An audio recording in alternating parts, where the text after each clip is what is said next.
Eric Young is digging a hole, so it's time for Hawk to take it away. All right, DJ, thank you. And once again, good evening, everyone, and welcome to White Sox baseball right here on Fox Sports Net. So happy you could join us this evening as Eric Young will lead it off, hitting at .261. 3 homers. He's driven in 16.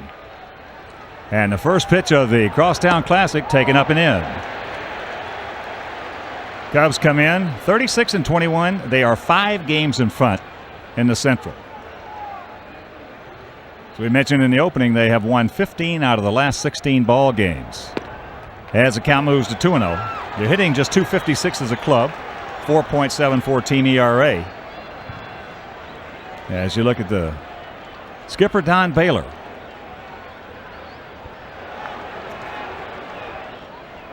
Outfield around to the right. There's a strike. Big gap in left center. So the 34-year-old second baseman has 9 stolen bases on the season. Cubs only have 15 as a club. 3-1 to count. Yeah, they are way down in the stolen base department. 15 and been caught 14 times. Eric Young is second in the National League, being caught at 7. Jason Kendall leading the NL, being caught 10 times. Here's the 3-1. There's a bunt. David's got to hurry. Quick throw, gets by Canerco, so Young gets himself a hit, and he'll move into second base. Beautiful bunt by Eric Young. That it was. He really deadened it. There's a tough play. David Wells got to it. And if he would have made a perfect throw, which was not easy on the spinning move from him, he would have had Eric at first base.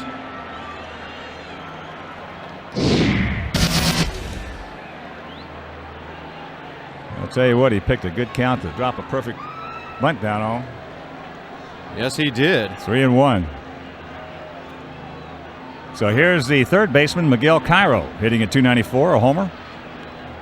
He's driven in a pair. His job to try to get him over. Canerco coming in a little bit.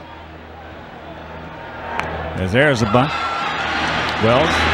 Another low throw, and Paul cannot handle that one, so it'll be another error on David Wells.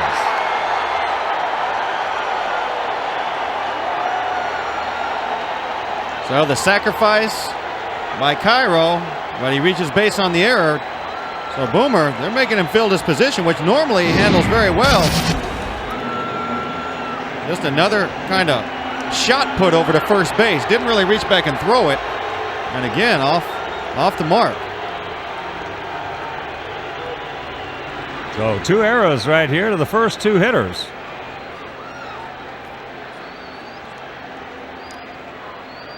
And Wells in trouble because coming to the plate, the right fielder, Sammy Sosa, hitting at .292, 17 homers. He has driven in 54.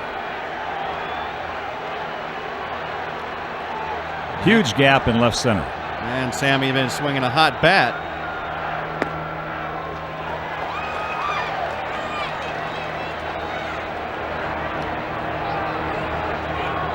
Well, it started off like this, a couple of simple little things, little ball of the bunts, and then you have the mistakes. Just minimize the damage right here. Well, it's amazing what pretty good bunts can cause. Sammy off that plate, slightly closed stance, and a little toe tap, and a count 2-0. I'll tell you, for me, we said earlier, if I was managing against this guy, he might walk 250, 300 times this year. Well, amazingly, you got the first and third situation. You don't obviously want to load the bases, but you don't want to lay one in there. Now it's a 2-0 count, so be careful. Well, you got to roll the dice with Sammy. I mean, you just, and by rolling the dice, I'm talking about try to let him get himself out, go around him, and then take your chances with the rest of them. Well, I guess the key to this whole inning is not having anybody on base and then going after him and taking your chances then. But when you've got 2 guys on, no outs, you're digging yourself in a big hole. Well, he's not going to give in to him right here on the 3-0. No.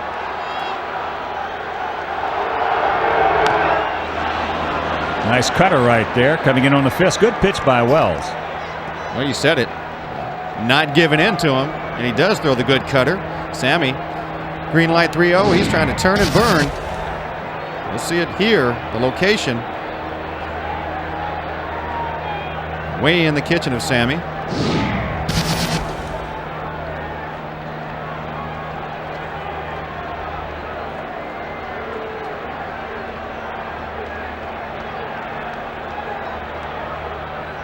Three-one pitch. Another good pitch by Wells, and on the fifth, so the count goes full. Down there, we'll see what the crafty southpaw can pull out of his bag of tricks on a full count. He threw the same pitch in the same location and had the same result. Well, Sammy, on the top of the league in walks, also up there in strikeouts. 46 base on balls along with 58 strikeouts. Flip a coin. What are you going to do with him right here if you're out there? I'll throw him the disappearing ball. I'm throwing my best fastball just above the letters. We'll see. Nope. Well, David Wells has the ability to surprise you with a good fastball with a couple extra miles on it when he wants to. Very deceptive. You pace his other pitches, and then all of a sudden he pops that one up there 2-3 miles harder, and you can't catch up with it.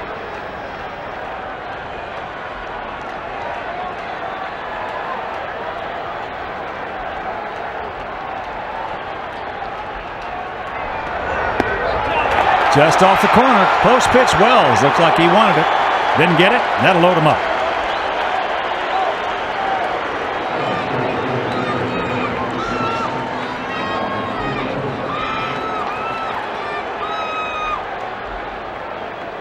So sacks packed. Nobody out. And here's the DH, Ron Coomer. There are his numbers. 34-year-old veteran. He was part of our pregame show and said this is just one of the biggest games in his career. Well, Ron Coomer. Orland Park. Yeah, Ron Coomer. He has a lot of fun. True Chicagoan.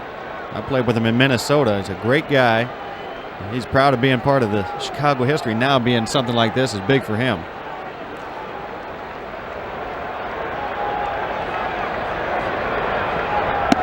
Takes that pitch up high. I saw that Ron Coomer has hit the ball very well against David over his career. Also batting .400 with runners in scoring position. Young Cairo Sosa, third to first.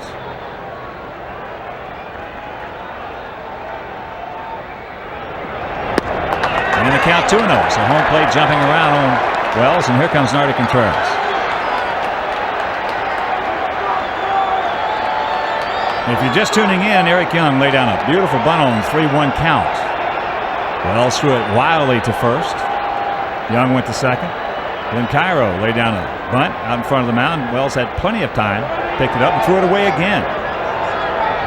So 2 errors on the left-hander. And then the walk to Sosa. Well, a couple times David's been out there raising those legs up high, like trying to stretch out his lower back. I don't know if he got a little tightness in there or not. Not one to complain much. He shows up for work usually without letting anybody know if something's bothering him. Coomer in the catbird seat. Bases loaded. Nobody out. And here's the 2-0 pitch. There's a base hit. They're going to hold Cairo as Leifer gets to it in a hurry. And the Cubs lead it 1-0. Well, that's a great spot to be in if you're a hitter. Bases loaded, nobody out, and a 2-0 count. It doesn't get much better than that. Aside from sitting 3-1. But all it is a fastball right there. David's pretty much just hoping he'll hit it right at somebody. Here's Rondell White at 285, 10 homers and 28 driven in.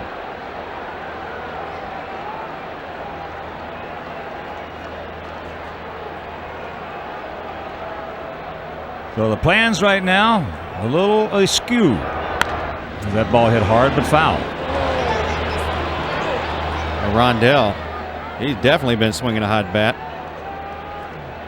467 in the last 4 games. A couple of home runs. It's on a 12-game hit streak.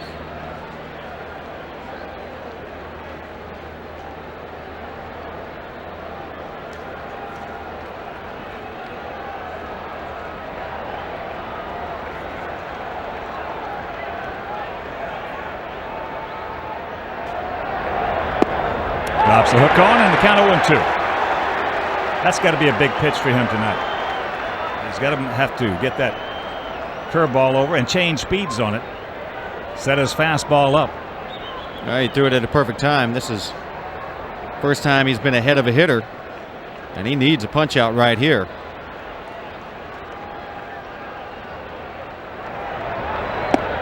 He almost walked right into that one.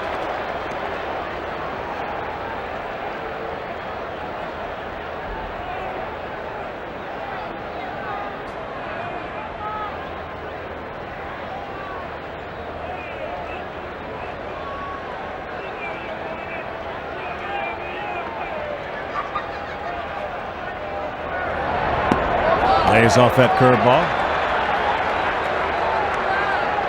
A little sharper breaker right there. And now a big pitch coming up on the 2-2 count. Well, you know, the two things a pitcher's looking for here is the infield pop-up or the punch-out. And at least give yourself a chance to be in a position to roll up a double play after it. Outfield straight up.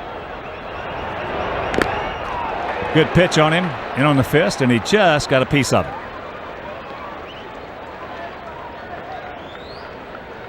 The Wells throwing a lot of pitches here in the top of the first inning. He's already thrown 20s.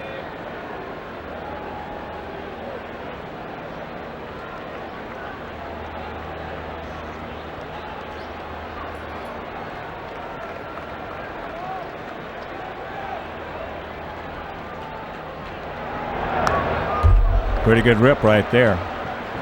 Rondell White made a nice adjustment, rerouting that bat, getting his hands in. He had a chance to hit that ball hard.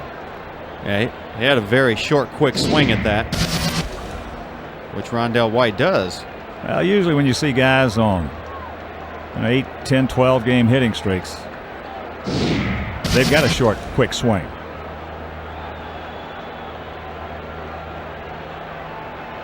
Once again, the 2-2. That ball hit hard. There's a base hit. Leefer, they're going to hold Sammy, so they're just 90-footing to death so far, and it's 2-0.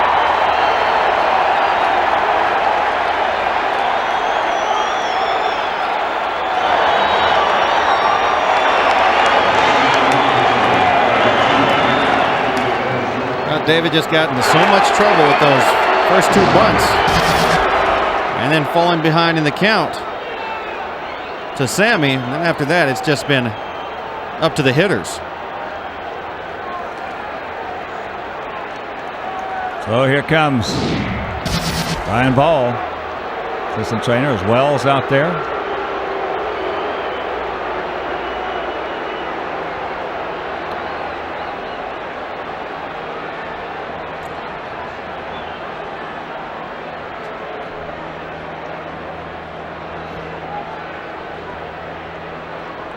It looks like he's telling Brian Ball that his back is really tight.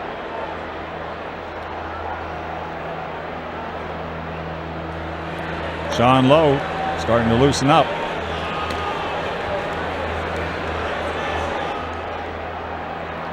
And Jerry Manuel told Sean Lowe to come take his pitches out on the field. He's coming in. So Sean says he is ready. Julio Zuleta, 26-year-old first baseman, will be the hitter.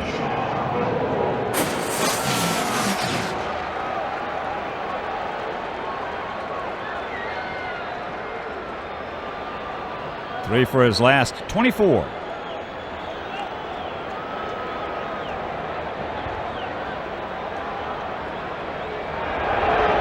First pitch, fastball strike on the corner.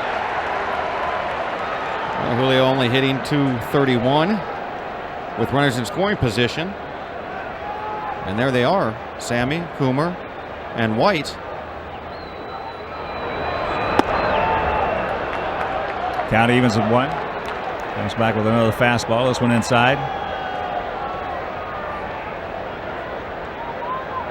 Giolito's had some big hits for the Cubs this year. And he nails the outside corner there, so the count 1-2. And he still has not seen that good Sean Lowe curveball. Unless he knows about it. Sean drops that on him here with 2 strikes. It's kind of hard to hit if you haven't seen it before. Especially if he gets it in a decent spot. Take a little something off, get it down low, and there's a ground ball. Posey's going to come to the plate. They go to first. Yes! So a 5-2-3 double play.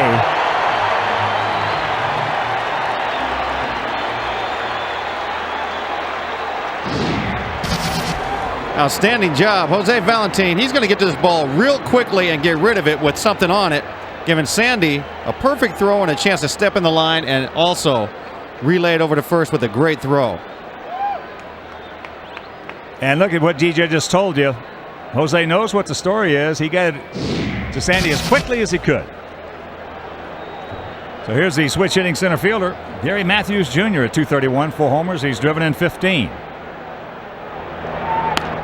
Little ground ball. Sean Lowe's going to get out of it. But the Cubs come up with a couple of runs. And after a half inning of play, it's the Cubs 2 and the good guys coming to bat. Jason Beret, he got a 4-2 record with a 5.13 ERA. Opponents batting .250 against him. 54 1/3. Look at that. 54 punch-outs. So he's a pretty dominating pitcher over the season. His wins have come across 2 against Philadelphia, 1 against Pittsburgh, and 1 against Cincinnati. Take a look at the defense behind Jason. In the outfield, you have White, Matthews Jr., and Sosa. Infield, Cairo, Ojeda, Young, and Zaletta. And Joe Girardi is behind the plate.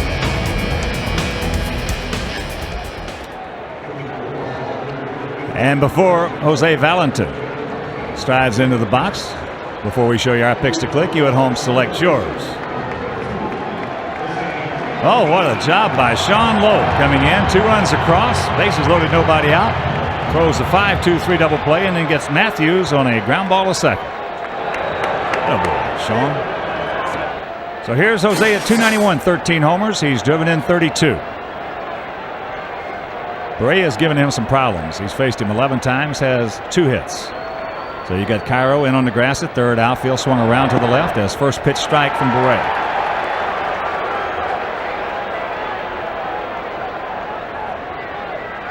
Sox winners of 6 of 7 and 11 of 13. That's inside. Jason, 30 years old now.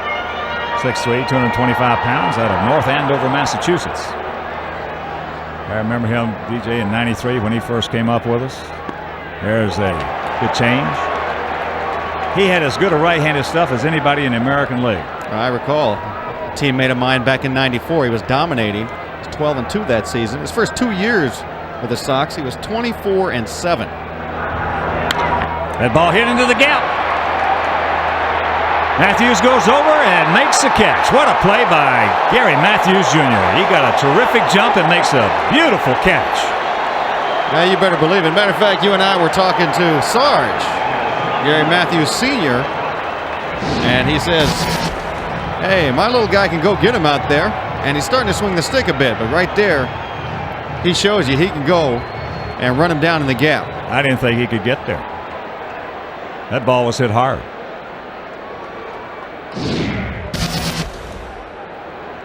So here's Singleton. At 282, a homer, he's driven in 10, tries to bunt it, pops it up.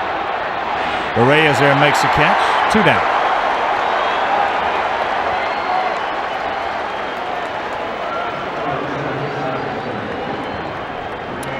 And right now, let's check out our Heineken picks to click. Jim Angio, our director and the crew, went with Ray Durham. DJ is going with Paul Konerko, and Karen and Mort Levy and I are going to go with Maglio Ordonez. So here's Ray at 275, 8 homers, 24 knocked in.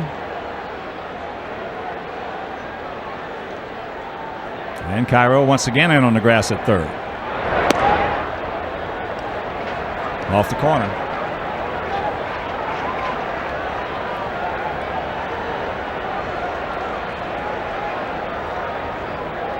There's a strike on the corner. Oh, what a catch by Matthews. Mercy. Well, pitcher's best friend when he gives up a rope somewhere is to turn around and see that strong defense making the play for him. And the Cubs do have a strong defense this year. They come in third in the league in fielding percentage.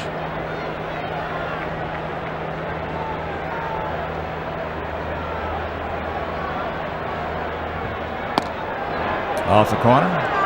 Ray wanted that pitch, and look at Jose right here. He pulls up a little bit, gimpy. He's been nursing a sore hamstring. 2-2. Now that's the last thing the Sox need to happen is Jose go down. As many injuries have occurred for the team this year. Yeah, you got Herbert with that bad left Achilles tendon. They don't need somebody else, especially their spark plug and Jose Valentin missing any time.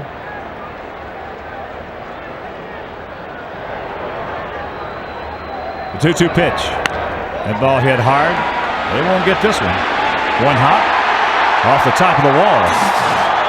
So Durham pulls into second with that 2-out double, his 14th of the season.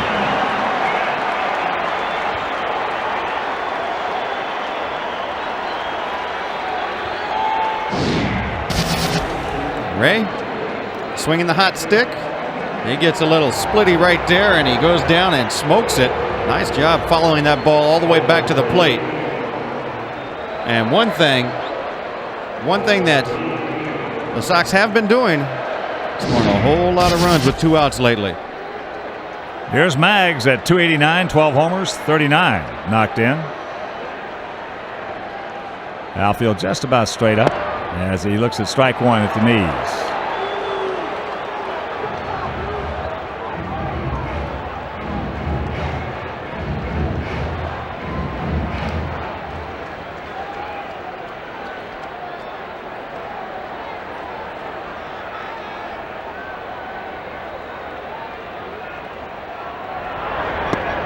Takes it up. Good eye. Ray in his career, 63 up, 46 down. See Maggs with 2 outs and runners in scoring position. Not bad at 250.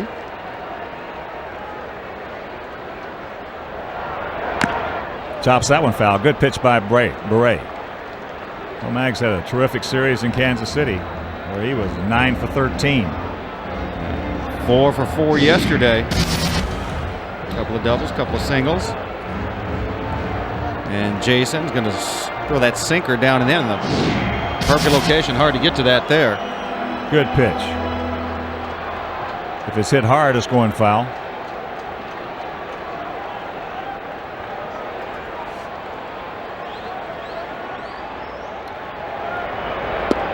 Two and two.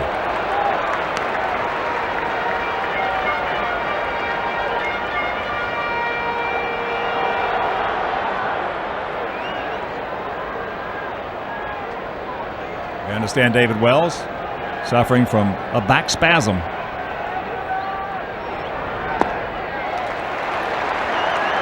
And the count goes full. Rafanino loosening up, so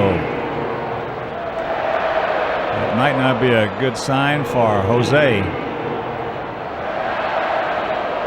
Well, if that hammy is just tender and bothering him as it has been and not anything serious right now, you better get Tony in there and protect Jose. Because you're not going to throw a lasso on Jose if he hits one in the gap or whatever. He's going to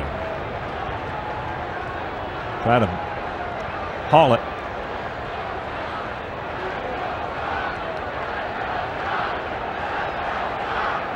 The payoff pitch.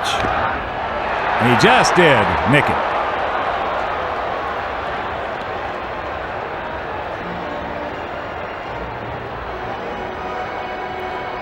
Look at Maglio from the side here. Just another tough pitch from Jason Beret. Sinking down and in on him.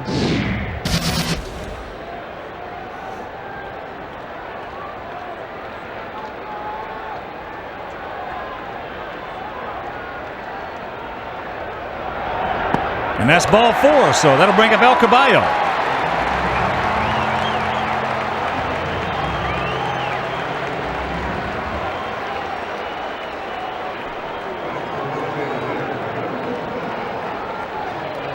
Carlos hitting at 305, 8 homers. He's driven in 29.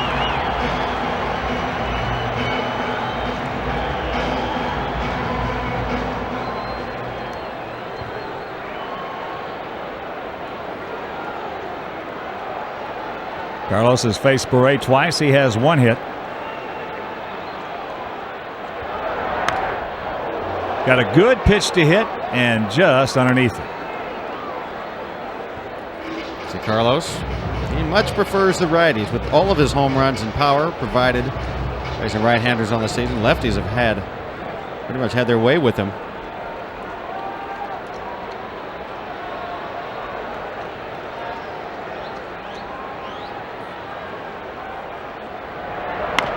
That's back through the middle, into center field for a base hit. Here comes Ray. He's going to score. On the RBI off the bat of Carlos Lee, and it's a 2-1 ball game. As DJ mentioned, all coming with 2 out, nobody on. Well, the guys have been very hot lately in getting it done with 2 outs. For some reason, their concentration's been there. All Carlos does is try and use the big part of the field. Talked about it in the open. You see on pitch tracks, it was a tough pitch. We talked about in the open how they're trying to stay up the middle and adjust everything else, and it's working. So here's Jeff Leefer. First time he's ever faced Beret. It'll be interesting to see how long he'll save that changeup. That's inside.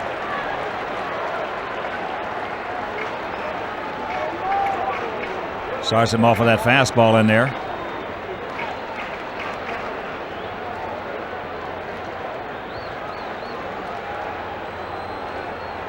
Outfield slightly to the left. Another fastball, got it by him. It's so big that Sean Lowe could come in and get that 5-2-3 double play and just hold the damage to a minimum. Well, it looked like things could get real ugly real quick. He kept it in check, and now just a swing away from taking the lead in this game.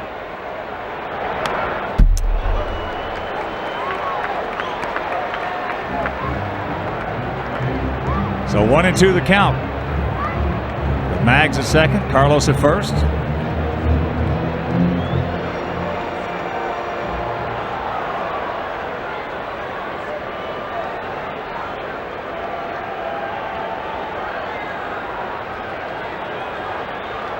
Come on, Jeff. Good 2-strike hitter. Good try by Beret. Jason, you know, could be setting him up for that good changeup you had mentioned with a nicely located fastball in off the corner. Get him think about it. And Joe Girardi behind the plate. Joe Girardi will call an outstanding ball game. Yes, he will. Comes back with another heater. Yeah, Joe is, let's just say he's real good behind the plate. Joe's caught himself a few no-hitters in his career. Lets you know that he can put down the right fingers.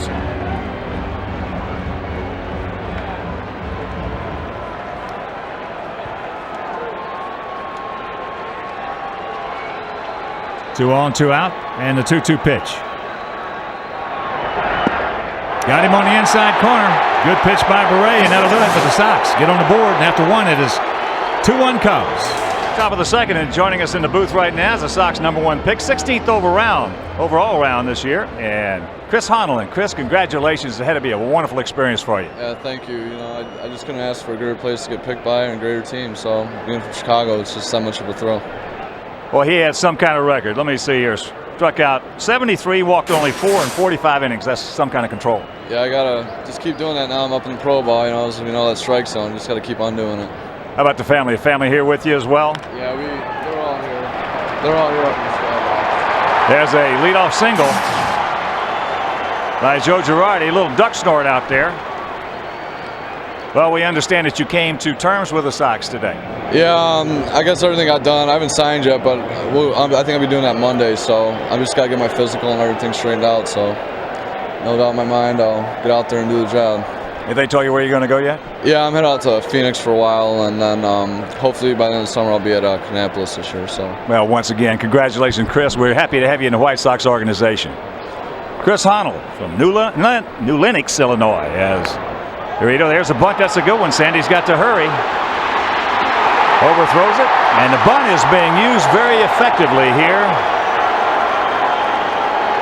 by the Cubs.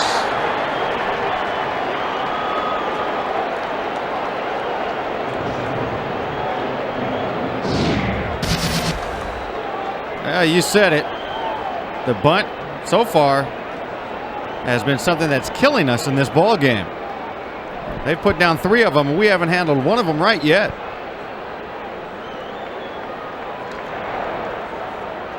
So here's a man that started it off with a beautiful bunt single.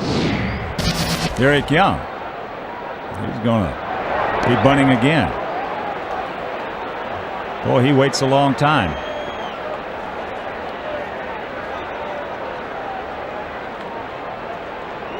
Well, a little bloop single by Girardi, the sac bunt, and reaching by error. It's amazing how much has been done by some balls not being hit hard. Ball fouled back by Young, and the count 0-2.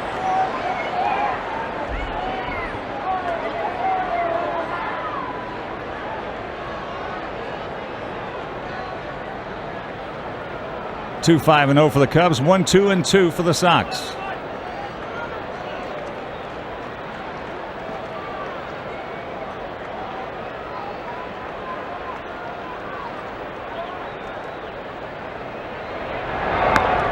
And he's going to bunt it, pops it up right back to Sean, and it's a big out.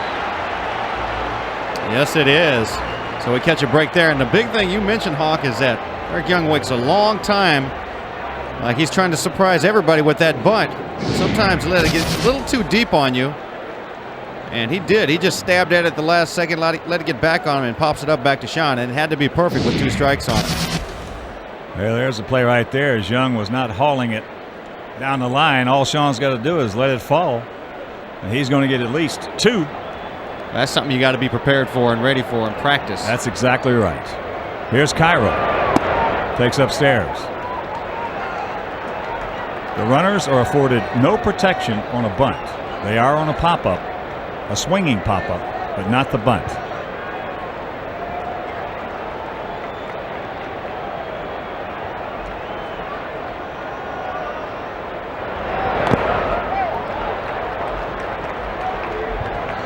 And on that pop-up bunt like that, if you've got it in your mind that something like that can happen, you can go ahead and play that on the short hop. The runners don't know what to do. You go ahead and fire to first, get the force out. And also have the runner trying to come back to the bag, tag him at first base, get the easy dough play. Who knows, a triple play out of something like that. That's right back at Sean. He knocks it down. Picks it up. Over to Konerko. 2 out. And here comes Sammy. Sean had a little bit of self-preservation on that ball hit back to him. Wasn't hit very hard. Right to the meat of his body. Well, he was looking for more than he got.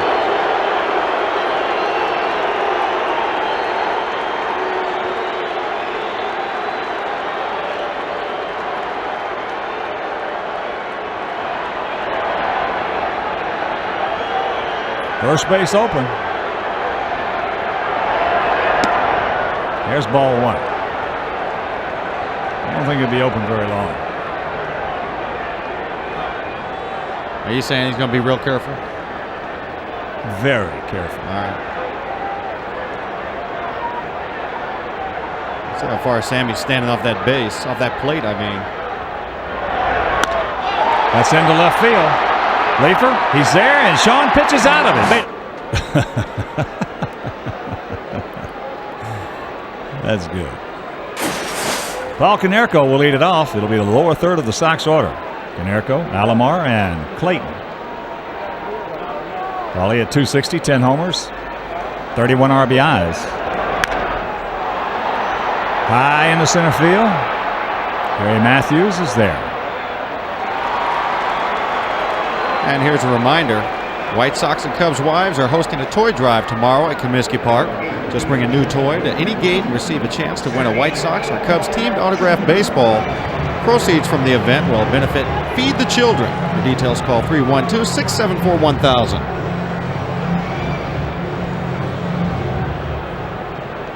One out, and that'll bring up our catcher, Sandy Alomar.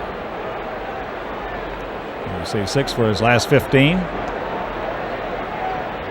3 for 8 lifetime off Beret as he takes a fastball strike. Mentioned earlier, Joe Girardi behind the plate. Very smart. Those catchers that can outthink the hitter. Jams him. Good pitch by Beret. Julio Zaletta in foul ground. 2 down. You know, as hitters go up there, they swing at the first pitch. Take into account if it's a veteran hitter coming up next. And might just tell that guy to throw it right down the middle because he knows that guy's not going to go up there and swing and make 2 outs quickly. So here's Royce. 139, no homers. He's driven in 12.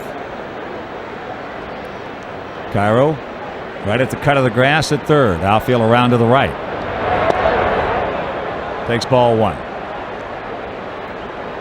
Other interleague action shows Atlanta at New York. That's in the Bronx. Cincinnati at Cleveland. Detroit hosting Milwaukee. Florida at Toronto. Royce didn't like that call. No, I don't blame him. No. Yeah, because I can believe that ball might have been a little off that outside corner. Take a look right here. Girardi's got to go way out there to get it. And there's a base hit. For a 2-out single by Clayton. Can we have it again? That's how it started last inning with a 2-out hit. Why not again?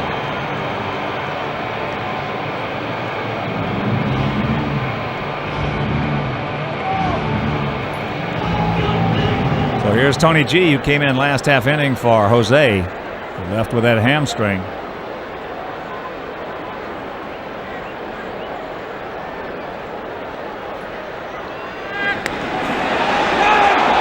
They don't get him. Jason Beret, obviously quick to first base. Almost caught Royce on his step right there. And just barely, if at all, got back there.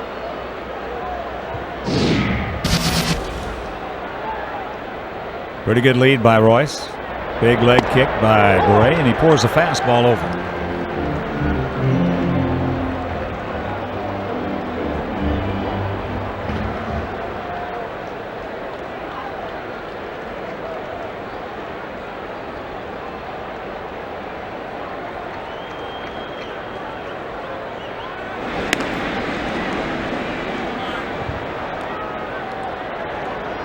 Cason's always had a pretty good move to first. He has. He also had. It's kind of tough to get a good jump on him. He's got a very quick first move towards the plate. His front leg is real quick and kind of sometimes surprises the runner, catches him off guard. Almost throws it away. And Zaletta falling down blocks it.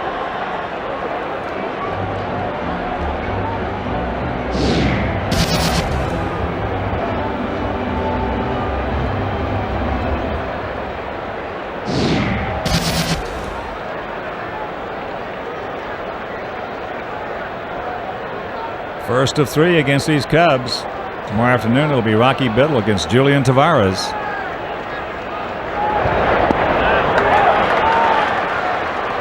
There's a good curveball on the count 0-2. And then Sunday, Kip Wells against John Lieber. The game tomorrow will be over WFLD. And on Sunday, WGN. Off day on Monday, then the Reds come to town. Tuesday, Wednesday, and Thursday.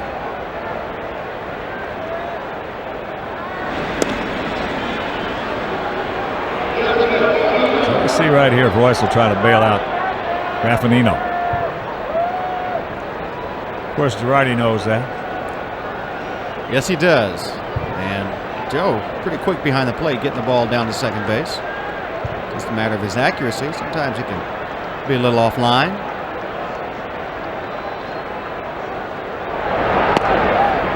Just off the corner. Joe also a catcher that steals a lot of pitches from the umpires. Knows how to position himself and receive the ball in a nice fashion.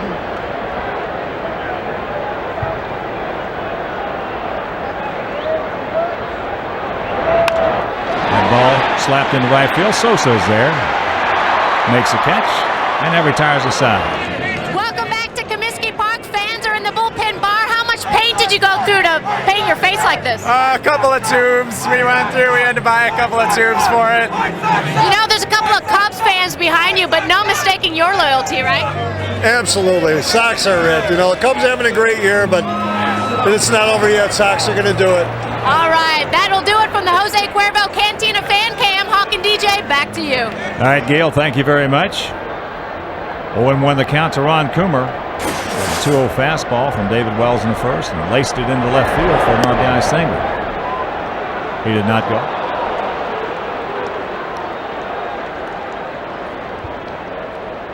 One and one to count. And for every strikeout recorded by a Sox pitcher this season, Taco Bell is proud to make a charitable donation to the Boys and Girls Club of Chicago. Taco Bell, pitching for the kids of Chicago.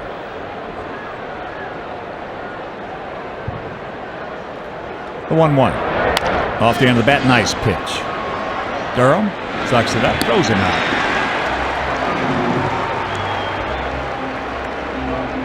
Take a look at that last pitch of Sean Lowe, that nice pitch.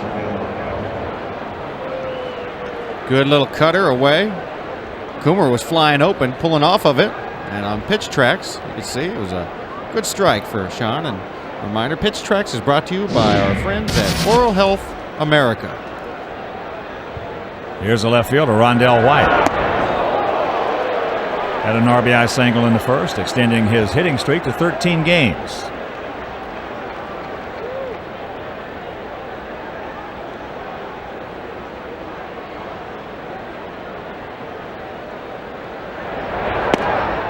Fastball right there.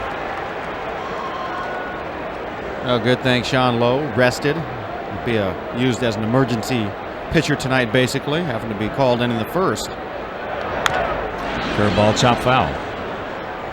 Because when Sean can get out there when he's throwing the ball well like he has been, you know you're going to have yourself a chance through this ball game. He's going to keep you close.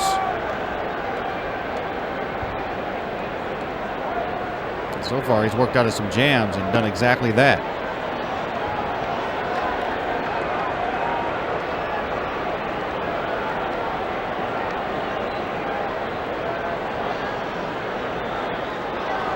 The 2-2.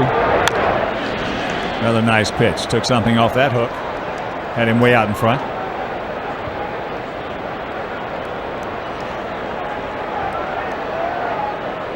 Not a seat to be had.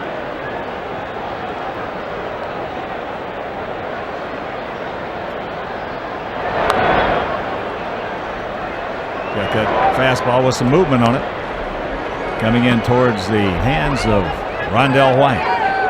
Yeah, I tell you, when you're swinging the bat well like White is, you foul tough pitches off and then you wait for one to hit. Ray cannot come up with it. So White will pull up.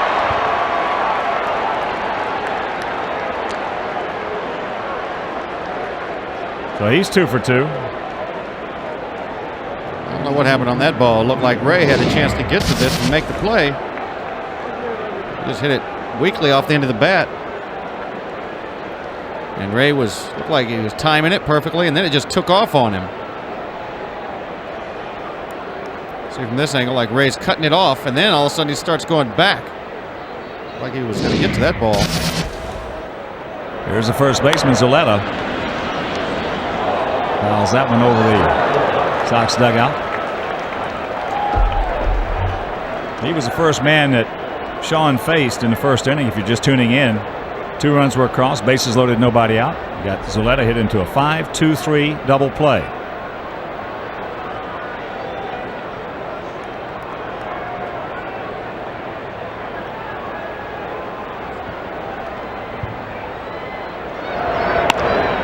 That ball hit hard by Durham.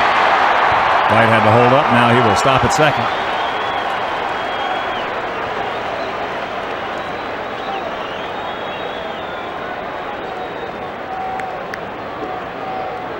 That was a let up.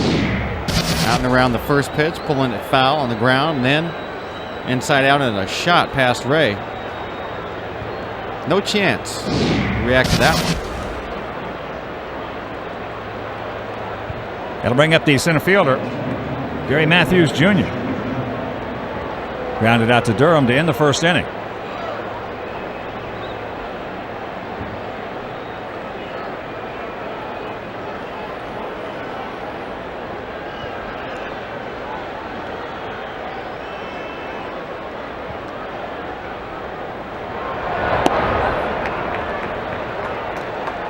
Takes that one high and wide, 1-0. He looks just like Sarge, doesn't he? That he does. And Sarge, what a heck of a teammate. Love playing with him when I was with the Cubs. 2-0. Cutter almost ran in and chased him down. He's trying to locate it in there and just gets away from him. Not that far off the plate.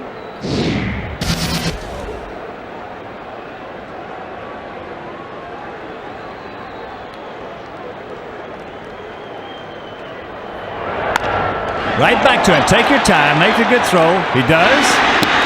And they can't get him.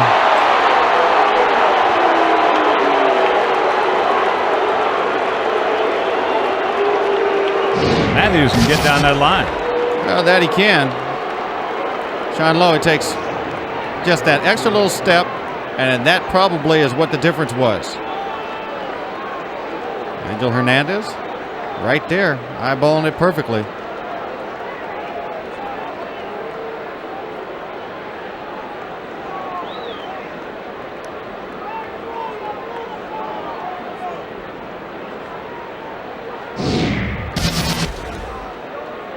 Guy goes to the runner. First pitch strike to Girardi. He had a little duck snort single last inning. Isn't that amazing? You're a kid growing up out on the playground. That's all you used to say. Tie goes to the runner. I'm ready to fight for that too. That was a tie. That was a tie. Up here, it's whatever the umpire says. No tie. Tie goes to whoever the umpire decides it goes to.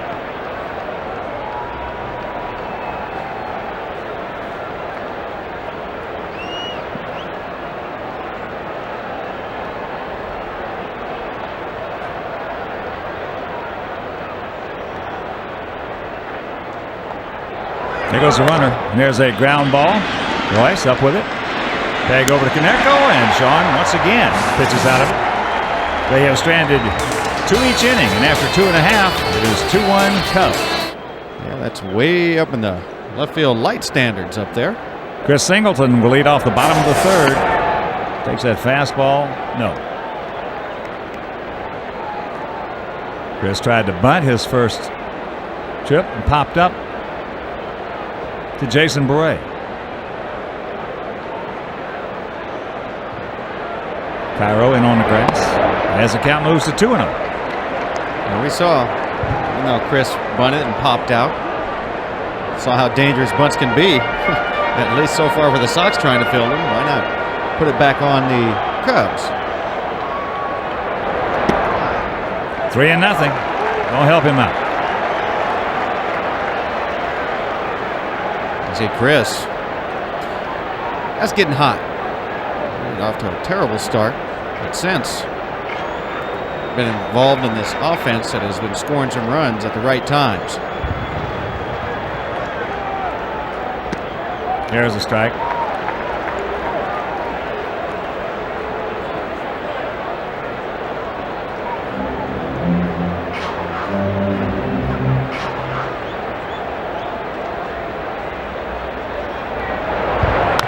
There's a chopper. Cairo. Right over the top.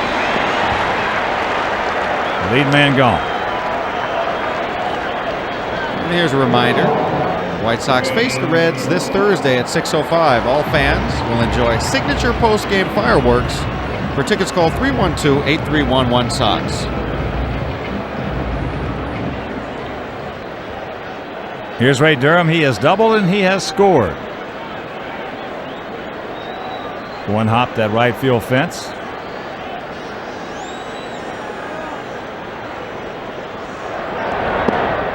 First pitch strike. Ray just turned it over, a little sinker.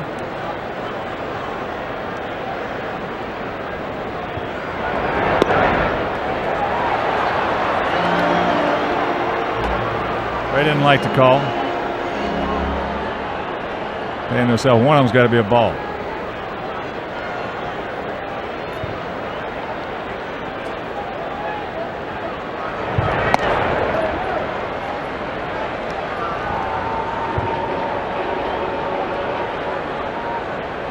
Jason Beret, definitely a guy that likes to get you thinking inside, and you work that sinker away from you. Well, that's what he's trying to do. He's thinking correctly. Also makes that good changeup of his that much more effective. His changeup has got good movement. Got a good motion with it as well. Here's a 2-2. He's been throwing more fastballs than I anticipated. Yeah, it's a little surprising. But Jason has definitely reached back and featured a heck of a lot of fastballs in counts where you think he's got the hitter set up for something slow. Payoff pitch.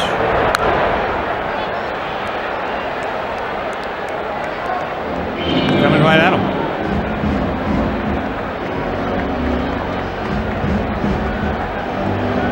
Now maybe Joe Girardi in here trying to establish that fastball here in the early part of the game so he can go to his slower stuff a little later, and as long as it's not hurting him doing it.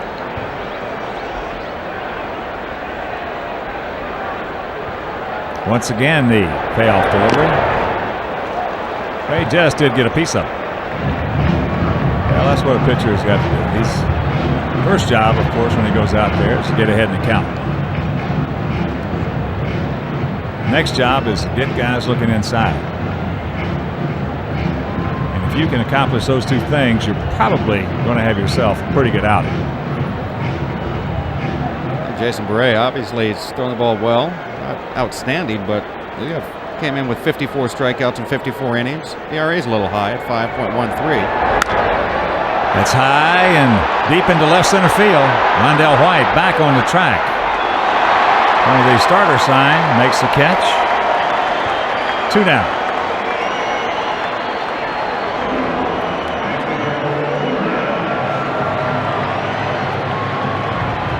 He just missed it. So with 2 outs, that'll bring up Maggs. Maggs walked after falling behind 0-2.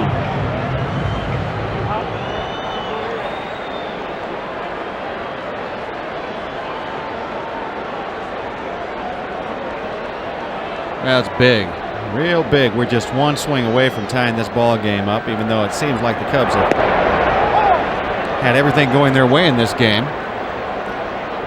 There's a good curveball from Beret.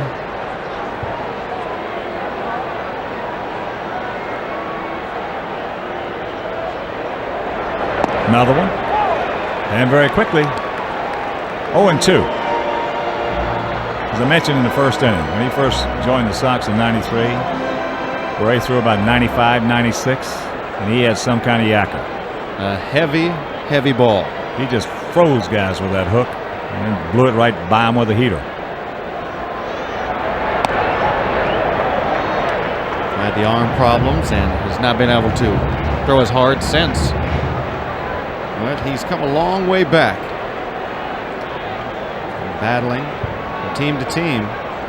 Settling here with the Cubs. Here's a 1-2. Could not check it up. So that's a 1-2-3 inning. First 1-2-3 inning of the ball game. Augie Ojeda will lead it off. He had a bunt single.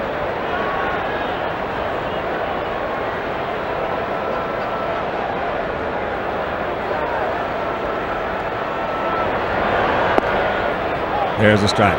So not good news for the Sox with Jose Valentin having a poor right hamstring. He's day to day. It's been bothering him for a while. Well, we're real fortunate to have Tony Graffinino. 1-2 the count. Dadgum right. I mean, that's where it's important. We talked about earlier in the season some of the moves that has happened in the last couple of years. When you have that kind of depth in a Tony Graffinino, man, you got something reliable you can reach back for and help you out in any emergency situation.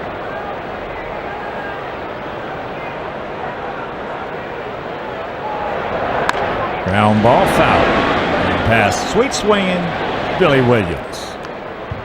Billy. Well, I used to love to watch him hit. Yeah, he definitely had one of the prettiest swings in the history of the game. He would, he would absolutely tear your behind off first base. Curveball. No, he didn't. Yeah, but Billy, you'd be holding somebody on, and he was one of the most feared guys from a first baseman standpoint. He just hit bullets at you.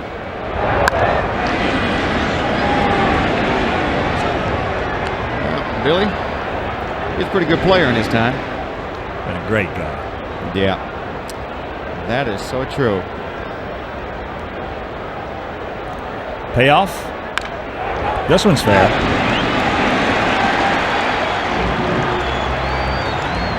Boy, weighing 426 career home runs. I think he can scare some first baseman.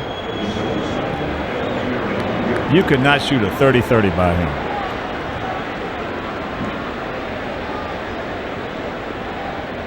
Here's the leadoff hitter, Eric Young.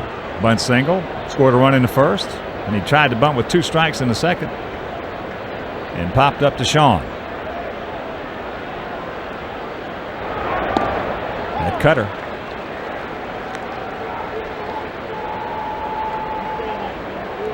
Sean looks like he's got pretty good command and confidence in that cutter tonight. A straight fastball, and the count evens at 1. Well, we talk about there's a few of the Sox pitchers now featuring that cutter. You mentioned if you can master that, it's very tough on righties and lefties. There's one out of play. Well, what that cutter does, in case you're sitting there, what in the heck is a cutter? Explain it to him, Feisty. It's in between a fastball and a slider, just a ball that cuts a little bit late as it gets to the plate. Good pitch. Royce on the move. 2 down.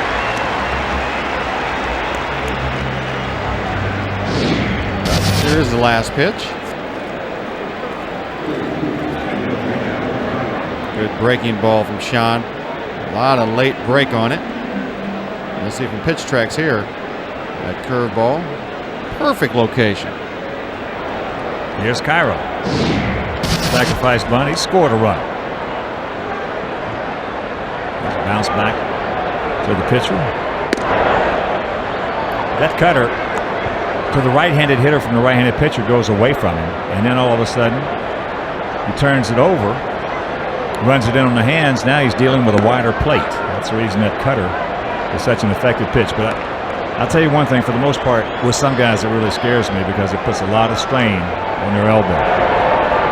You're exactly right. Some guys really throw it very hard. And that is a lot of stress on the elbow. We got a guy right now that's using it and using it well. And he throws it real hard. Kip Wells. And you just hope down the line it's not anything that affects him. There's ball 4, so he walks Cairo, and here comes Sosa. Here's a reminder, every Monday is Half Price Monday at Comiskey Park. On Monday, June 18th, when the White Sox take on the Royals at 7:05, all tickets are half the regular price. For tickets, call 312-8311-SOX. So a big acknowledgement right here of Sammy Sosa.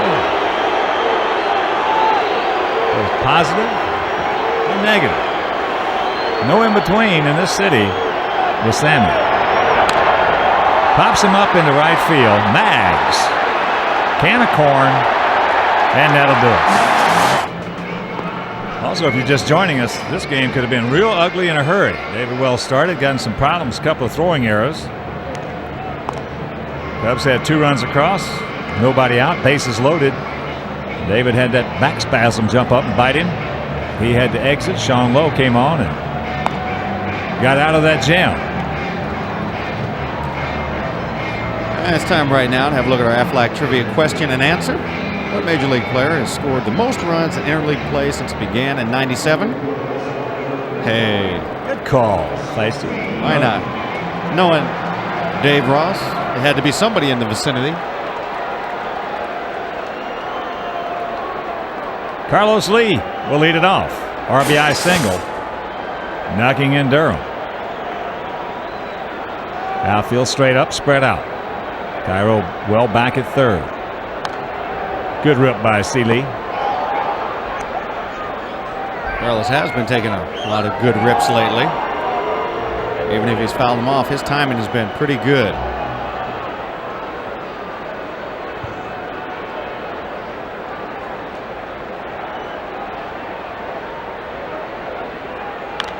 Pops him up right side. A can of corn for Sammy. Here's a reminder. Fans attending White Sox games through June 20th can vote for their favorite White Sox players and other deserving All-Stars on the Cleveland All-Star ballot. You can win a trip for two to MLB All-Star Fantasy Camp and tickets to the game in Seattle or other great prizes from Clarity. You can even vote online at MLB.com, RadioShack.com, or WhiteSox.com. Here's Jeff, caught looking. Bray made a real good pitch on him, inside corner. Big hack and a souvenir.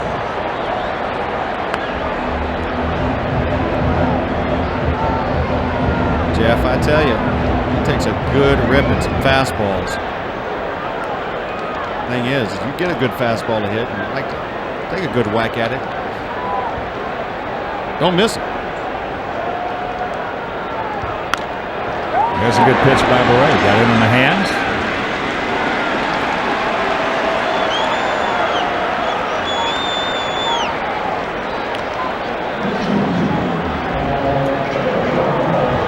So here's Konerko.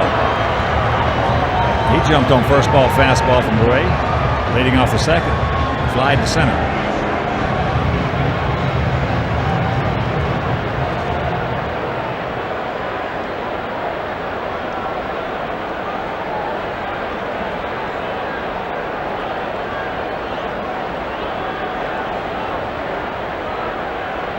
Bray has retired 6 in a row.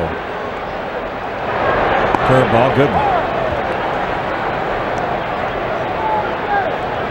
Jason's a nice young man. Hard to believe he's 30 years old. Yeah. Take a look at this last pitch.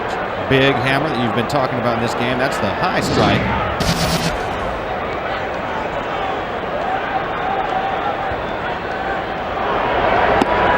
On the corner and a count, 0-2.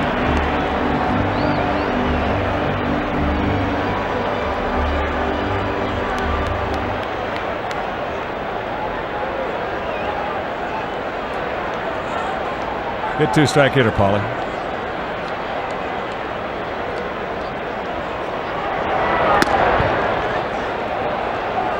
Reach back, put a little giddy up. That looked like a sailor or a cutter. You know, in years past, they didn't throw the cutter. They just had the fastball, slider, curve, change, and of course they had the trick pitches.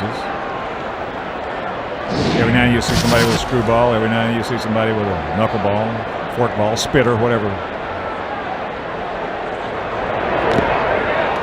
Takes it up, fouls it off. The old sandpaper ball. Yeah. Nail file ball, you name it. Well, we talked about this in one of our previous telecasts.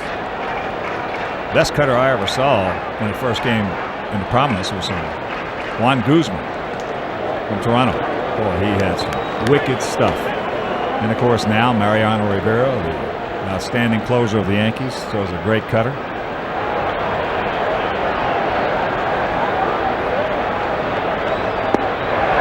Pulls the string on him, and that'll do it. That is 7 in a row retired by Beret. We're into the 5th, trailing by a run.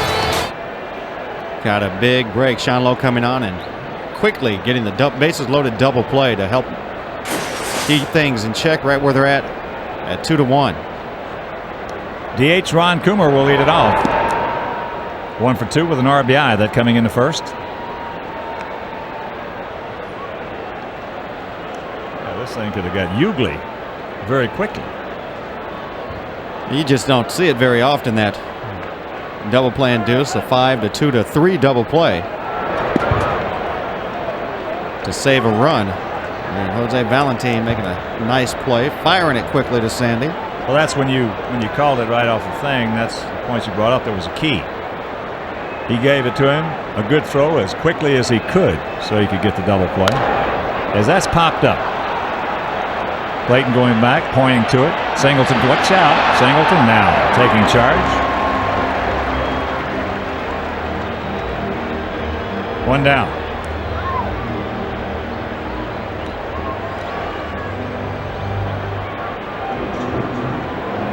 I'll bring up Rondell White, who's 2 for 2 with a ribby.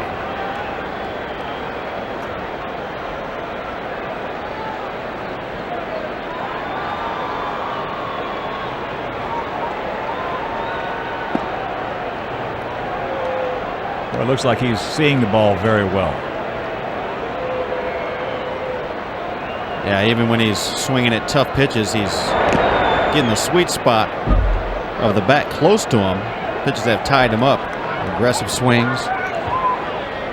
Well, we mentioned it earlier. When you're seeing the ball that well, you can make some adjustments. You can bring your hands in or approach and attack the outside pitch. And when you're not seeing it, you can't make those adjustments. 21 hits and a 13-game hitting streak. That is definitely being locked in. Here's the 3-0.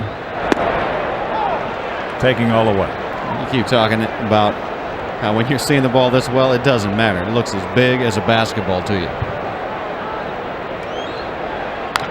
Chops that one. Tommy hawks it. Royce, nice peg. 2 down.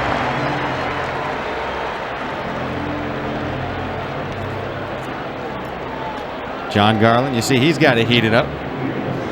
And here's a reminder. The White Sox take on the Royals on Wednesday, June 20th at 1:05. All senior citizens in attendance are invited to run the bases after the game.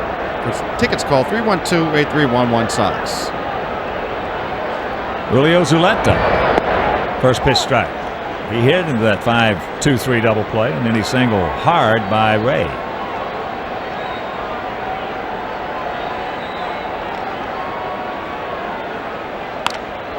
Puts this ball hard in center field, but Chris is right there. And Sean Lowe has a 1-2-3 inning. It'll be Alomar, Clayton, and Tony Graffinino here in the bottom of the 5th. Sandy fouled out to Zuleta. Curveball. That's fair. Right over the bag. Oh, Tony going to start off the bottom of the 5th.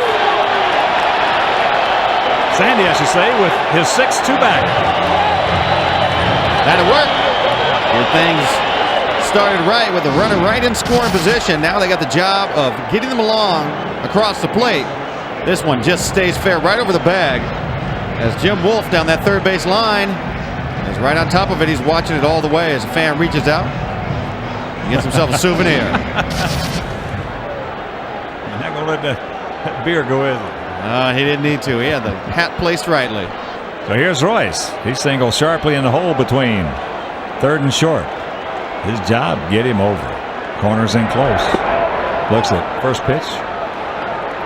Out on the outside corner with a sinker. Well, you mentioned his job is to get him over. Of course, Jason Beret, not an easy guy to do that against with the movement that he has. That sinker is kind of tough. So Royce has got to, if he not, be able to swing and move him along. Get that bunt down and do it. But either way, you got to move him.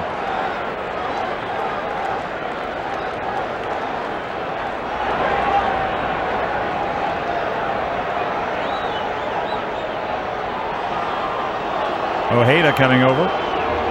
Like they were going to put on a little bit of a wheel. The man is second only.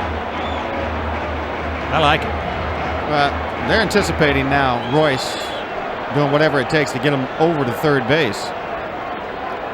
They know how tough it is to do this job, and especially in a tight ball game, a crowd like this. Every little part of the game counts. Well, also that puts another thought in Royce's mind. Is there they go. They're going to put the wheel on. Corner's coming in hard. Ojeda covering at third. But Royce, being a middle infielder, he sees that, and all of a sudden now get his wheels turning a little bit. Oh, definitely. He's knowing. The problem is when you see these guys charging hard like that, the pitcher coming at you, 3 guys running your direction, you can't just put down the bunt. You try to do it perfectly, and then when you're trying to do it perfectly, you usually don't do it right. Instead of just trying to get it down, you're trying to do everything perfect. You pop it up, you foul it off.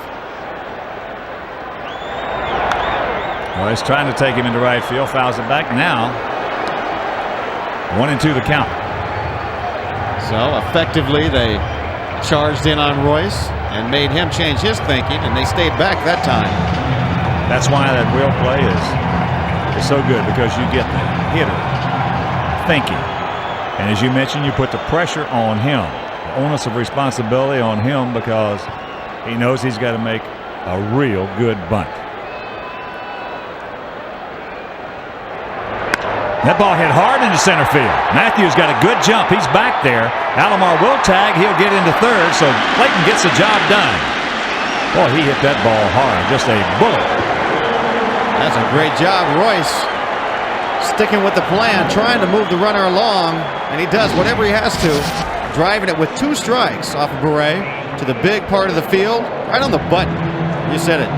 Matthews Jr. with an outstanding jump, and he was back to tracking. Now the Cubs bring the infield in. Raffanino, who lined to Samian right. He came on, if you're just tuning in, for Jose Valens, who had to leave because of a strained right hamstring.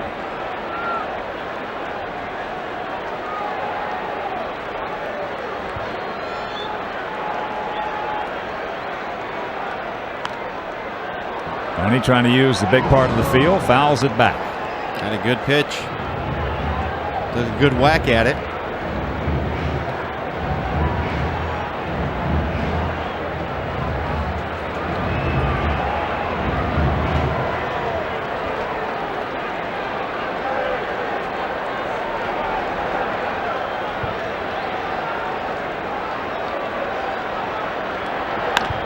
That's into left.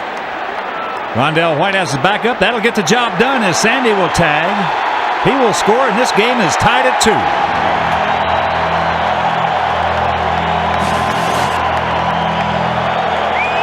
Well, the little things, they did them right in this inning to get that run on the board. Moved him over and got him in.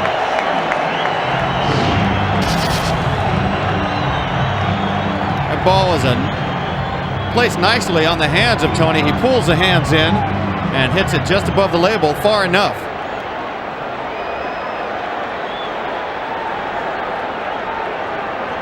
Here's Singleton. Chris 0 for 2. Outfield about equidistant, around to the left.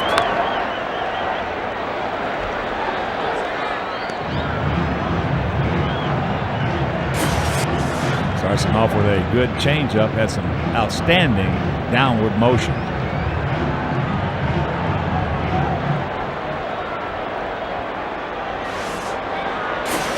Once again, Cairo in on the grass at third. Looks at that fastball upstairs.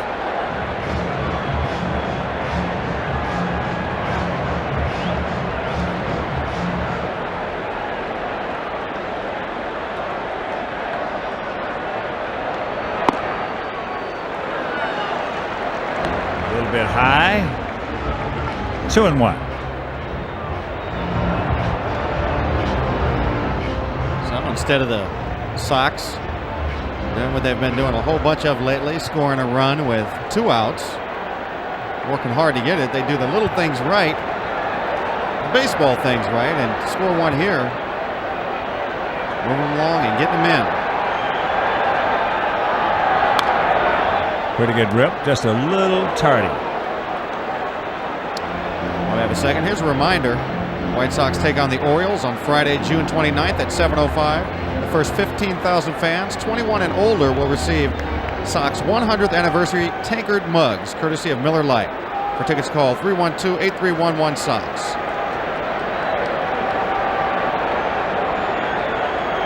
2 out, the 2-2 pitch. Jammed it. And that's going to be off the top of the dugout.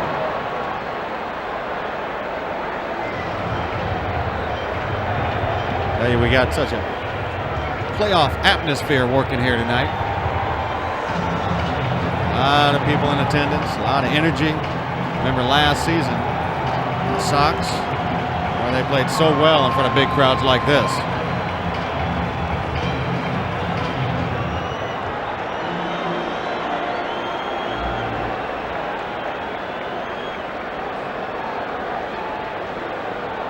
The outfield has swung a little more around to the left. Girardi to the outside. Gets him on the change. And that'll retire the side, but not before the leadoff double by Alomar. Clayton gets him over. Graffinino gets him in. We'll go to the 6th, tied at 2. Got a pitching change here in the top of the 6th inning coming on for Sean Lowe. It'll be Kelly Wunsch. And what a job by Sean Lowe. Coming on in the first, bases loaded, nobody out. And left them all right there. So he works 5 innings, no runs, 4 hits, 1 walk. Another terrific outing by Sean Lowe.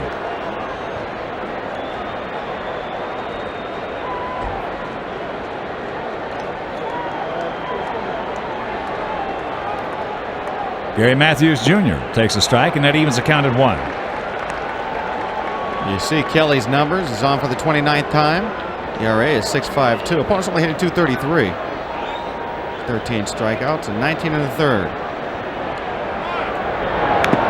Pulls a string on him. Got a little piece of sandy right there.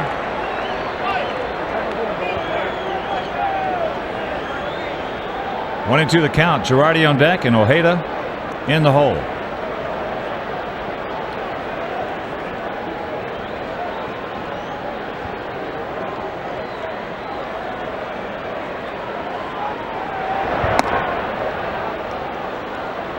Tries to gas him upstairs. 2 and 2. Couple of finals around baseball. Baltimore shuts out Montreal 5-0 at Oriole Park. Boston beat Philadelphia 3-2 at Fenway.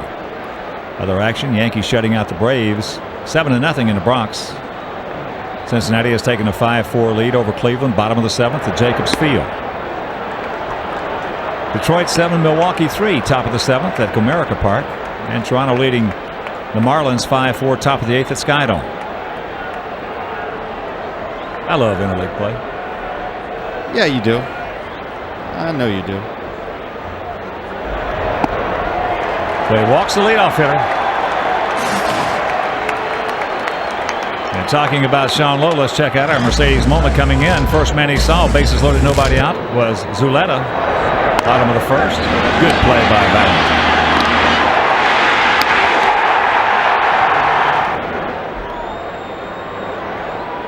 And then getting Gary Matthews to ground out with one on 2nd and 3rd. So he pitched out of it.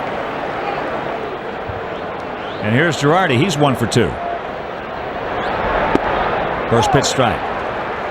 Over the National League, D-backs leading Kansas City 3-1, top of the 6th at Kauffman Stadium. Pittsburgh doubling up Minnesota 6-3, top of the 5th in Minneapolis. Texas at home against Houston. Astros leading 2-1, top of the 5th inning. Joe Girardi handles the bat well. He's a bunter, hitter-run type hitter. We've surprised, even with the strike here, if he drops one down.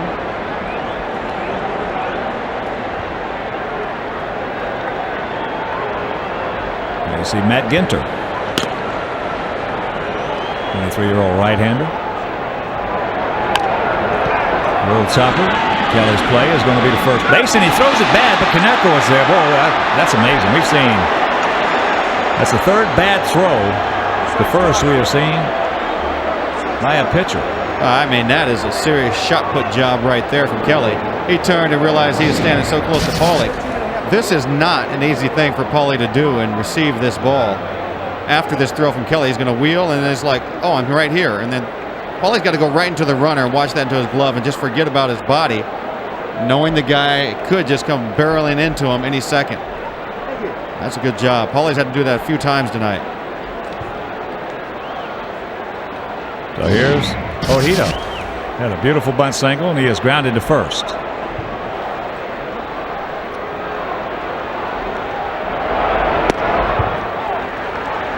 Fastball strike. 2-7-0 for the Cubs, 2-4-2 for the Sox.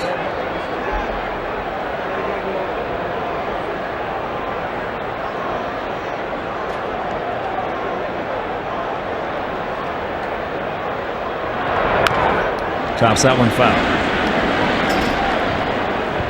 So Girardi didn't have to put down the bunt, but a little chopper moved the runner along anyway. Ojeda hitting 250. Okay, man, hitting 250 with runners in scoring position.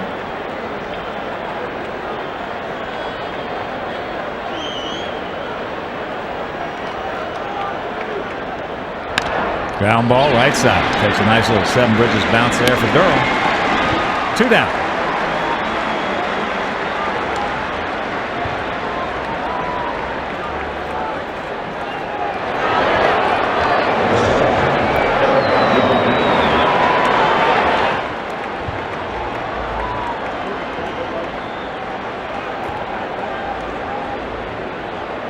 Matthews at third. 2 out, and here's the leadoff hitter, Eric Young.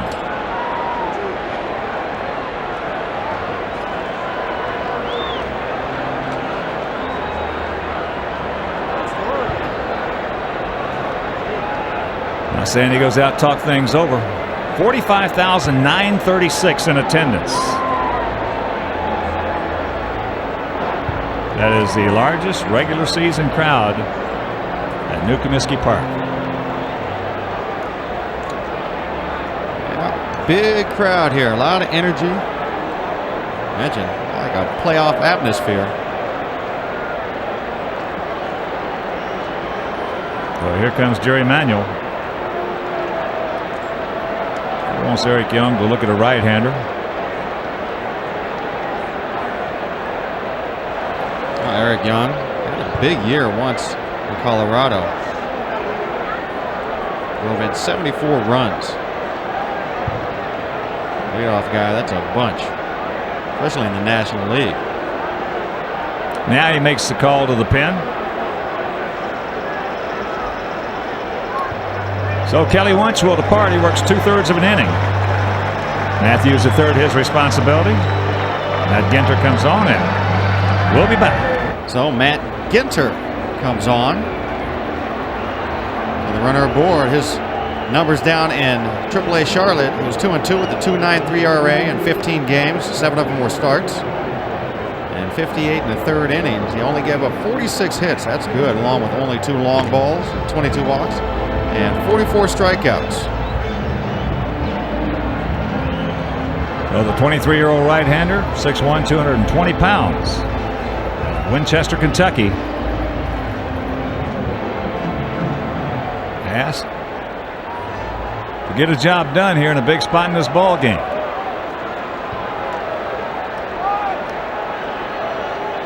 Young, as we mentioned, 1 for 3. Outfield short, around to the right. First pitch strike. I think Jerry obviously wanted Eric Young to see a righty, but at the same time, Eric Young's the kind of hitter that will get down a bunt and probably would prefer to have Ginter out there than Kelly Wunsch. Nice block right there by Sandy. Well, it would certainly help. Kelly not the fleetest of foot. Also, not too hard to push a bunt past Kelly. Yeah, think about that with the leadoff hitter on, with a man on third, 2 outs. That's into right field, right at Max, playing him perfectly. And Ginter gets the job done. Ray Durham will lead it off. It'll be Durham, Ordonez, and Lee to face Jason Bray, who has pitched well. Giving up the 2 runs on just 4 hits. He takes first pitch strike. He has double scored and fly deep to left center.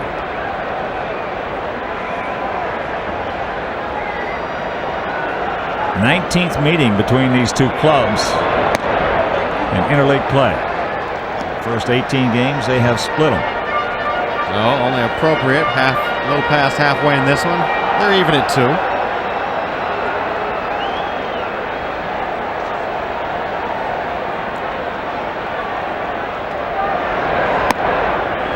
2-1 to count. Well, the all-time record between these two clubs. Sox have won 132 times. Cubs have won 89, and they have tied 6 of them. Just off the corner. Bray wanted that pitch, and the count 3-1.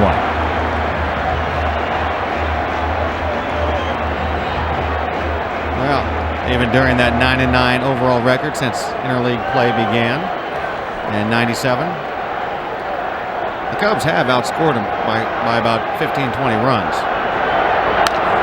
Out in front, gets out and around it, hooks it. Eric Young. And here's a reminder to lease or rent a Comiskey Park Diamond Suite in 2001. These luxurious suites will provide your guests with first-class surroundings while they enjoy exciting White Sox baseball. For details and availability, call 312-674-1000. Here's Maggs. He has walked and struck out.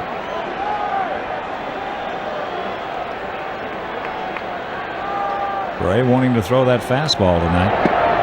Pours it over. Sox hitters trying to be a little more patient. They've taken a few, also gone after some. But Bray, he's one of those pitchers that's always been effectively wild.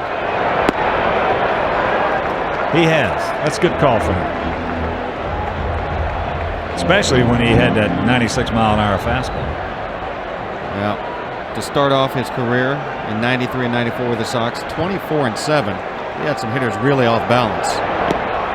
Remember how he used to just eat the Tigers alive? Oh, yeah, he owned Detroit. Yeah, he dominated it.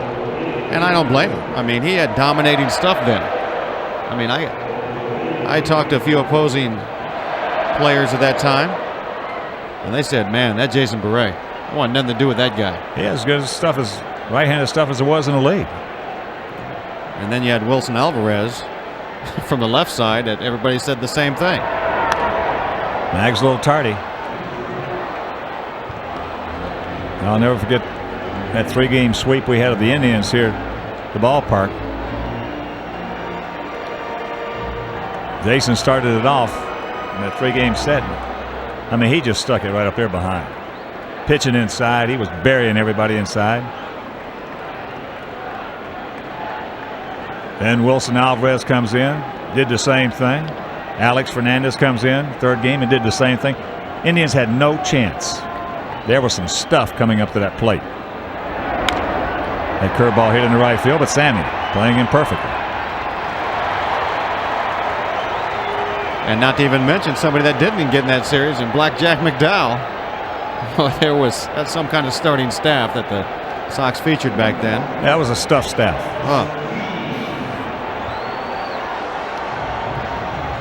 We've been getting a lot of emails saying, what about our young arms of today compared with those arms? We've got some good arms out there, but not quite as much stuff as those guys had. Now, those guys had, I'd say, more dominating stuff. Yeah. Carlos takes first pitch right there. And if you want to email us, poof, Hawk and DJ, sportshomeschicago.com. Another fastball. That one had a little late movement on it. It's Hawk and DJ, sportshomeschicago.com. 0-2 the count to C. Lee.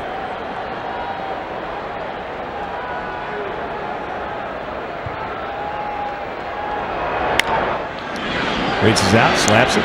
3 hopper right there to Eric Young. 1-2-3 inning. He has retired 6 in a row. Miguel Cairo leads off the top of the 7th inning in this 2-2 tie. He's 0 for 1 with a sacrifice bunt, a walk, and a run scored. 2-0 the count. Rookie right-hander Matt Ginter.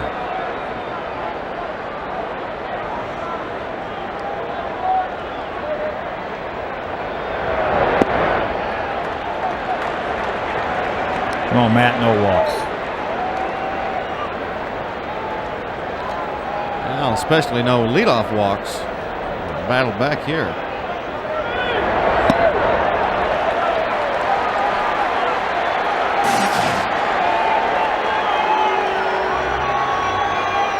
The dreaded leadoff walk.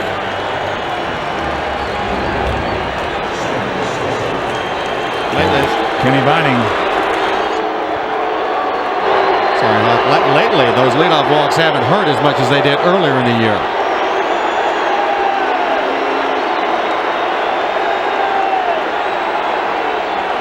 Sammy has walked, gone out to left, and gone out to right.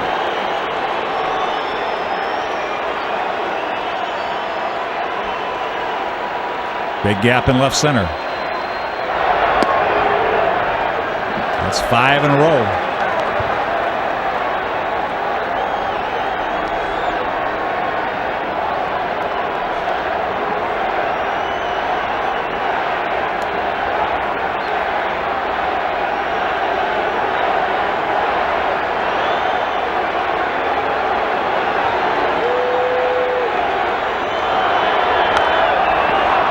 Fouls that one upper tank right side. Ginter. A good solid baseball school, Mississippi State.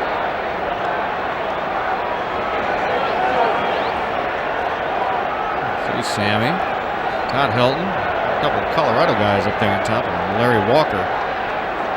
Put some numbers up with Bonds.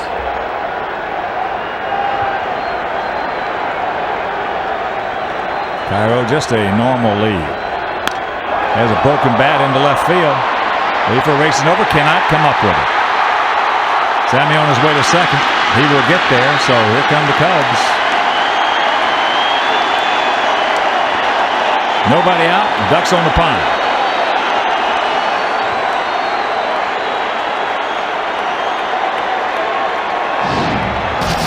Got the exploding bat. Got in on Sammy a bit, but he placed it just out of the reach of Jeff Leafer.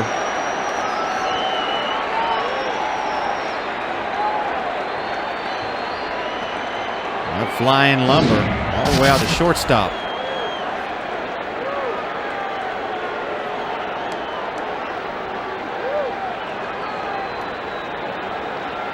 So trouble a brewing here in the top of the 7th inning.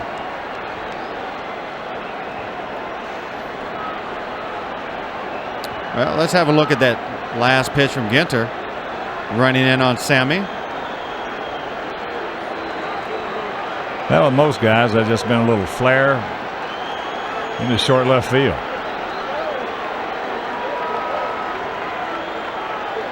So here's Coomer. He's 1 for 3 with an RBI. Takes ball 1. Durham and Clayton halfway. You can be assured Ron Coomer is thinking, get him over and get him in, and he can control the bat and shoot the ball to the right side with the best of right-handers. Yes, he can.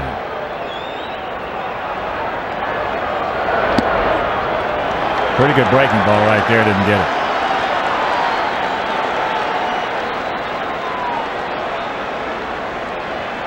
Take a look at that last breaking ball from Matt. That's a good strike right there. Well, it looked like Coomer tried to duck it, but it's caught at the bottom of Sandy's mask.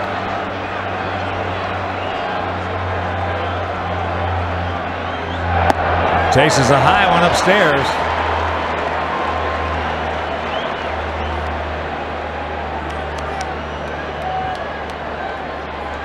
Ginter's a guy, if you look at the gun, he's not going to overpower you, but he's a little sneaky, and he's got good movement. That's a key, that movement on his pitches. And definitely be to his advantage rather than that speed. That fastball. Coomer was trying to do exactly what DJ mentioned. He was trying to get him in and get him over.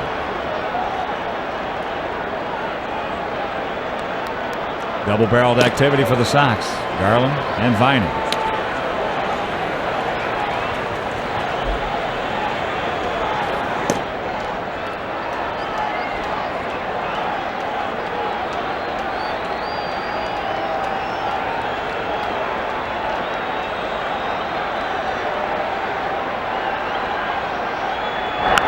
Jammed him, ate him up. What a moving fastball right there from Ginter. 1 out. Wow. He really had Ron Coomer chasing his pitch. This ball is not close to being a strike. Sandy wants it in there. Matt runs it in there big time. That ball could have hit him if he didn't hit it with the bat. Might have hit him in the backside. That's chasing the pitch. Check out pitch tracks.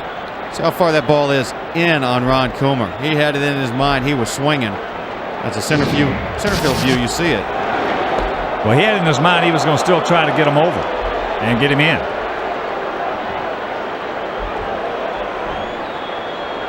They're going to put on Rondell White. Boy, Matt Ginter having trouble getting that ball out off the plate on these intentional pass pitches. One was high and over the plate. That one almost caught the outside corner.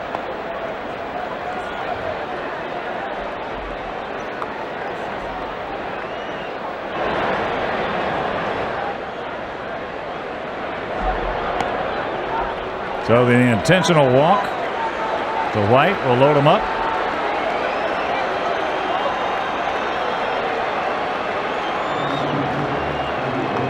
And bring up the big first baseman, Julio Zaleta, who's 1 for 3.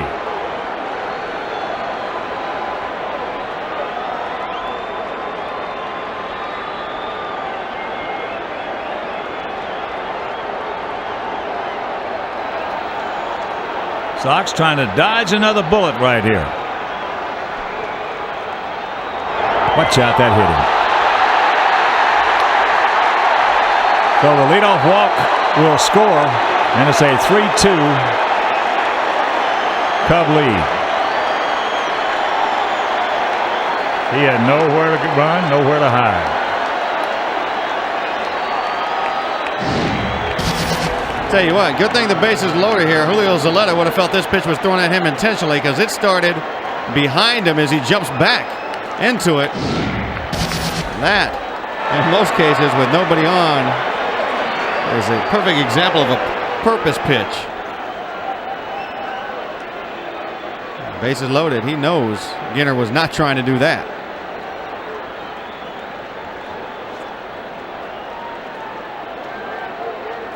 So Jerry Manuel, here he comes.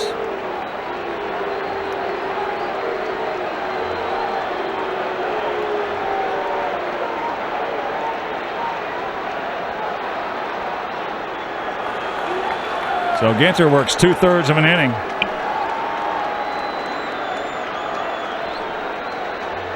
Gives up a run. Bases loaded, his responsibility. He'll depart. Garland comes on, and we'll be back. Garland's numbers in 8 games. He's 2-2 with a 5.63 ERA. Opponents batting .306 against him in 24 innings. Giving up 30 hits, 7 long balls. Not good. 10 walks and 13 strikeouts, but he established himself a lot better out of the bullpen. But he's got a pressure situation. Let's hope he can respond as Gary Matthews Jr. strolls to the plate.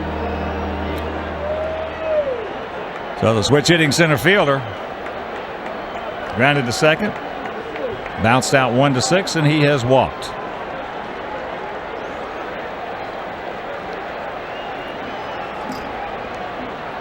Sacks packed, 1 out.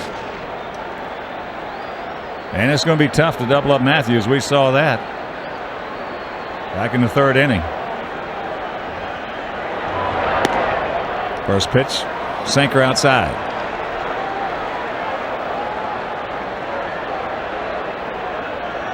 Sosa, White, and Zuleta. Zuleta with the hard way to get an RBI. Yeah, that was definitely a tough ribby for him. And Into the ribs. Like you said, nowhere to go. That ball is hunting him down. Big pitch. Pops him up. Alomar gets rid of the mask. Now Graffinino calls him off, makes the catch. 2 down. Well, big pitch and payoff. He said it's hard to double up Gary Matthews Jr. We saw that before. So perfect on the pop-up right here. High fastball. He goes with a big hack. Zanny gets rid of it. Tony calls him off. Good job.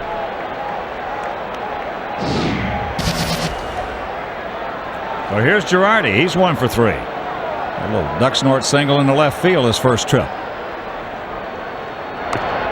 Fouls that one down. Good sinker right there by Garland. That's a beautiful sinker. Garland, when his sinker is located in the right location, you can forget it if you're a right-handed hitter especially. It just bears down on you big time. Check out pitch tracks. That is just a perfect pitch. And when it got there, it hadn't flattened out either. It was still digging. Just off the outside corner.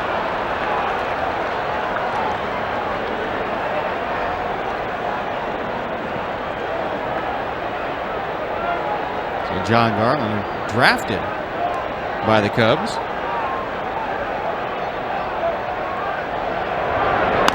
Here's a one-hopper right to the bag, and Garland pitches out of it. John Lowe threw 5 strong innings. Lee has an RBI single in the first.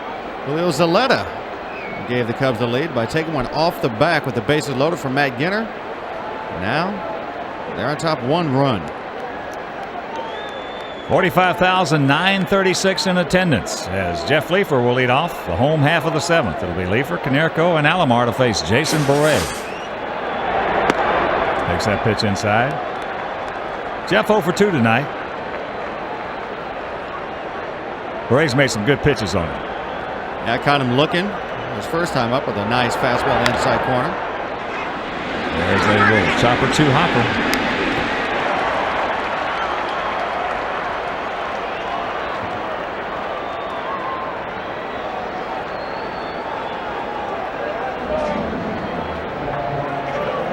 Some activity. There's a hard throwing right-hander, Kyle Farnsworth. Tell us he has been getting it up to home plate in a hurry and throwing strikes. But here's Konerko. He's 0 for 2.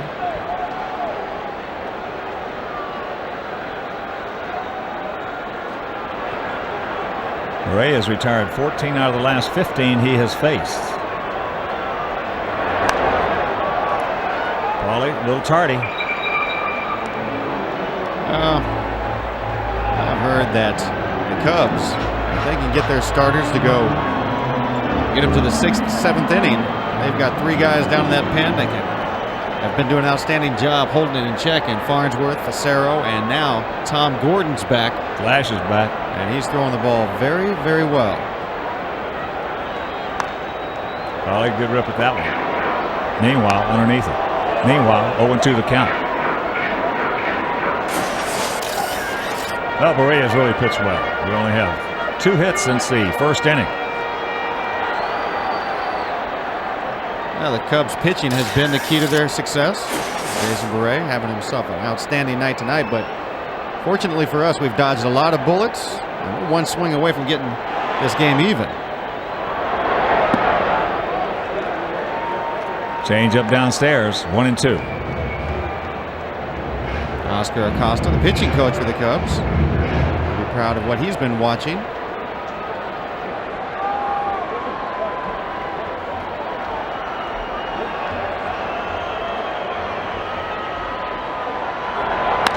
That ball hit down into the corner. That's fair. So Konerko starts off the check that with 1 out. The double. That's his 13th 2-bagger.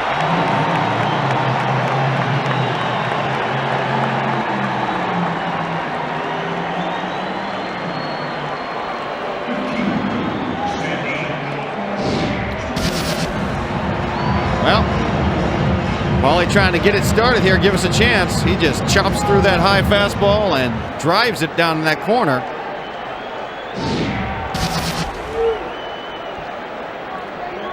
So here's Alomar. Sandy has popped up to first, doubled, and scored. Here's a base hit right back through the middle. Matthews trying to get it to in a hurry. Here's a throw. It's off the mark. Konerko scores, and this game is tied at 3. Yes! Sandy Alomar.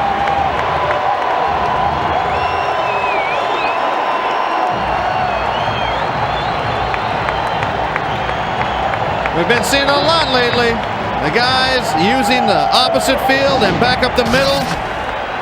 They've got a routine before the game starts, and they're sticking to it once the first pitch is thrown until the end of the game. And it is working lately. It has kept them locked in and hot. So the skipper, Don Baylor.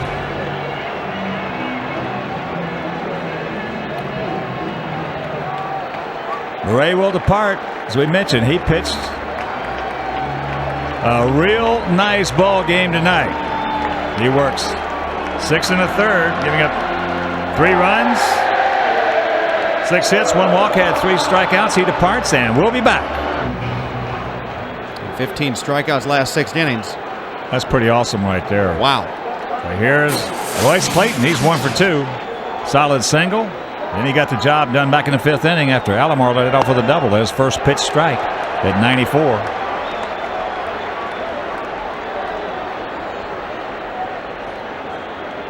Drove one deep into center field. Sandy tagged, went to third, and then scored on the sacrifice fly by Graffinino.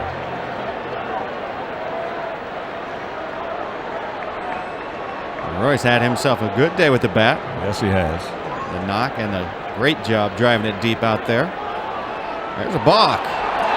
Balk is called, so Sandy will mosey on down to. Girardi is livid. He said, I think Joe called him, said, I call time. Well, whatever he did, it wasn't in time.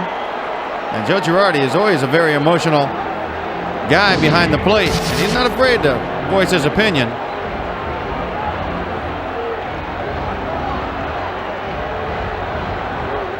There he did go. He stuck up his hand. Well, he stuck his hand up. But guess what? Nobody said timeout.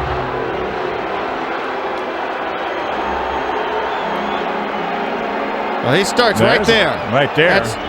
That's before Girardi or anybody said timeout. I think Girardi actually might have confused Farnsworth. He did. He definitely called time, though, when he puts his hand up like that. But again, the umpire has got to give it to you. That's exactly right. And Farnsworth had gotten the signs, and Girardi rethunk what he had just done. And Farnsworth was getting ready to go, so it was kind of a little late for him. That could be big. A little knock right here.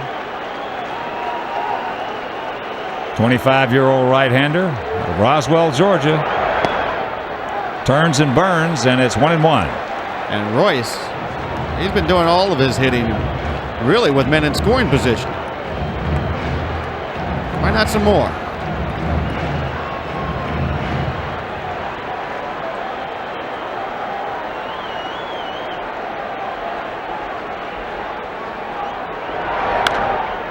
Out of play right side. Hey, he's got a bit of a deceptive motion out there. Loosey-goosey. All of a sudden, here it comes at 95, 96. You know, you're right. It's a very relaxed motion. Yeah. And then all of a sudden, it's just gas up on you. He's slinging it from 3/4. He's a big guy, too. 6'4", 220 pounds. And the 1-2. That's some gas. That's some serious gas right there. 98, they got it up on the board. Well, you saw. That's now 16 strikeouts.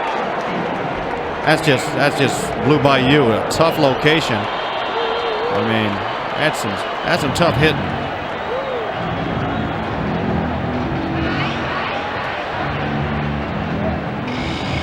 One thing about it, he's not a short armer. And the big thing is, you said it, he is like a rubber band man out there. He's all over the place, nice and loose. And you know the funny thing about facing a guy like Farnsworth, throwing that hard. The harder they throw, the longer you got to wait at the plate. You start moving out there and drifting a little bit, you are just dead. First pitch ball to Graffinino. Tony 0 for 1 with a sacrifice fly. You're just tuning in. Jose Valentin had to leave after the first inning because of a strained right hamstring.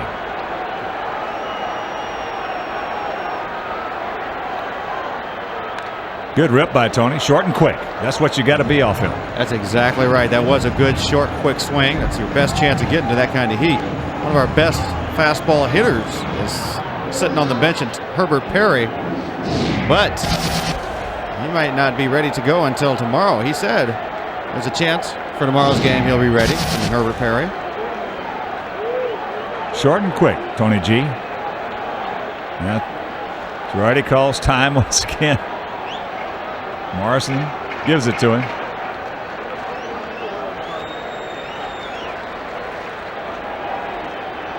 A little bit of an art to hitting a guy throwing close to 100.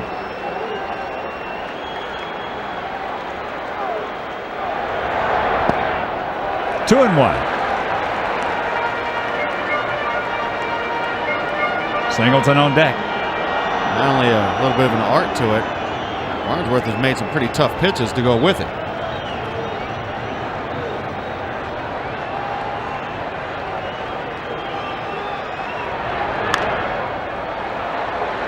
Tony trying to shorten it up. Fouls it back. So 2 and 2. Well, Tony generally has a short, quick swing in the first place. Needs to be just a little shorter, a little quicker.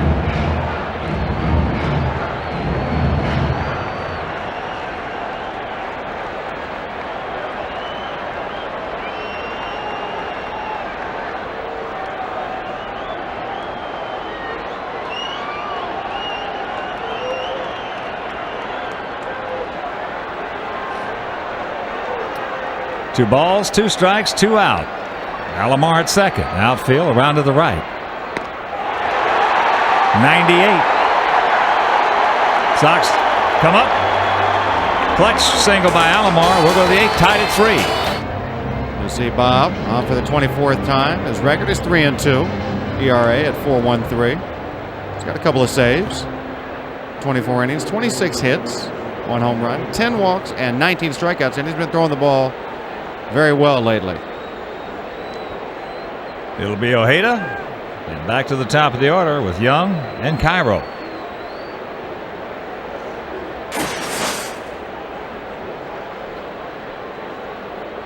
Augie Ojeda, 1 for 3, a bunt single. That was back in the 2nd inning. Graffinino in on the grass at 3rd. Konerko in a little bit at first as first pitch strike. I'm going to tell you something. That Kyle Farnsworth blowing some serious gas up there. Yep. You know, that's that once in a while kind of cheese you see. You don't see it very often. Yeah, but he's hitting some spots as well. Good pitch by Bobby in on the fist, and the count 0-2. You get a guy throwing that hard and hitting some spots, you got a problem. Well, now Farnsworth has 50 strikeouts in 29 innings. First time I've seen him, it doesn't surprise me. I have to say, what we just saw from him is something he's been doing most of the year, if not all the year.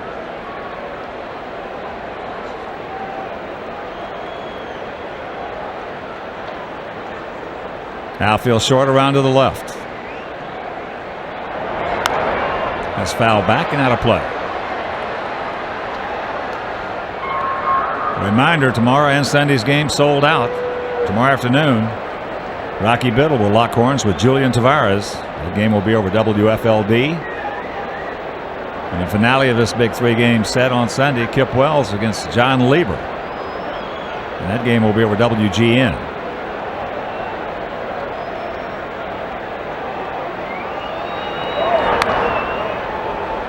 Ojeda cutting and slashing up there. OT count. He's just expanding everywhere and still getting a piece of it. 93-mile-an-hour out of the strike zone fastball from Bob Howery.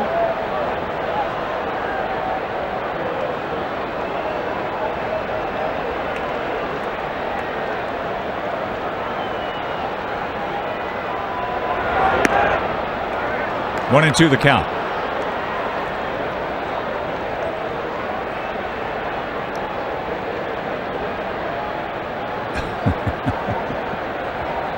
Oscar Acosta's son.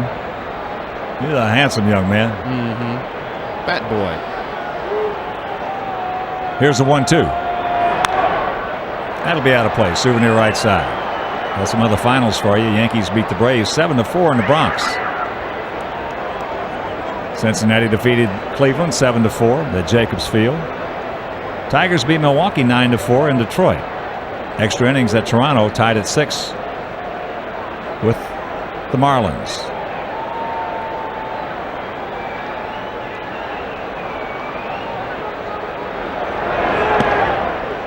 Two and two. Boston beat the Phillies at Fenway 3-2, and Baltimore shut out Montreal 5-0 at Camden Yards. Other games, bottom of the 7th at Kauffman Stadium, D-backs leading Kansas City 9-1. Minnesota has come back to take an 8-6 lead over Pittsburgh. They're hitting in the bottom of the 7th. That's high in center field. Singleton was playing way over. He's there. Got a good jump on it. One out. And here's a reminder. It's the Miller Lite Get the Goods $1 million pitch. One lucky fan will get a chance to win $1 million by tossing a pitch at the White Sox Pirates game on Saturday, July 7th. Enter wherever Miller Lite is sold. So here's the leadoff hitter, Eric Young. 1 for 4 with a run scored. Other action. Houston at Texas. They're tied at 4. That's on the top of the 7th.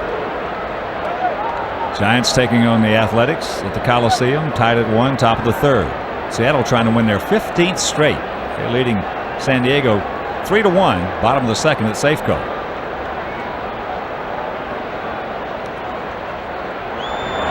There's a good strike. Bottom of the 5th in Colorado, Rockies leading the Cardinals 3-1. Anaheim 1, Dodgers nothing. That's in the bottom of the 2nd at Chavez Ravine. And Tampa Bay has defeated the Mets 7-5 down in St. Petersburg.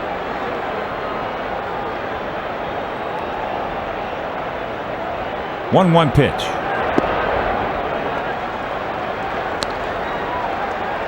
Oh, the Sox faring pretty good in this ball game at 3-3 on their 6 hits. A couple of errors because the Cubs have done basically almost everything right tonight compared to the Sox.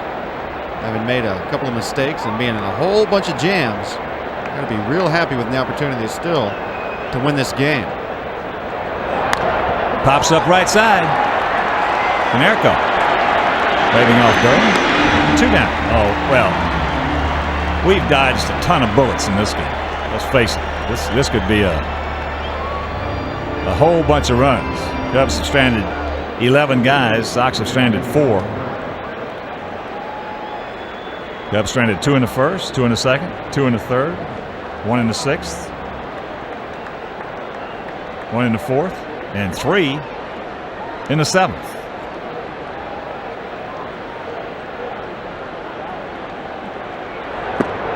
But we've had some good pitching, especially from Sean Lowe. Outstanding work if you're just tuning in. And John Garland pitching out of a bases loaded 1-out situation, leaving them right there. That's exactly what it's been, is some pitchers making the pitches when they had to tonight. Strike and the count 1-1 to Miguel Cairo.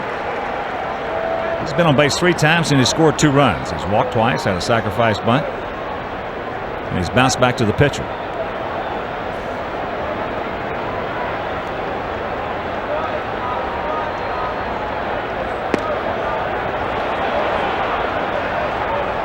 Slider off the plate, 2-1.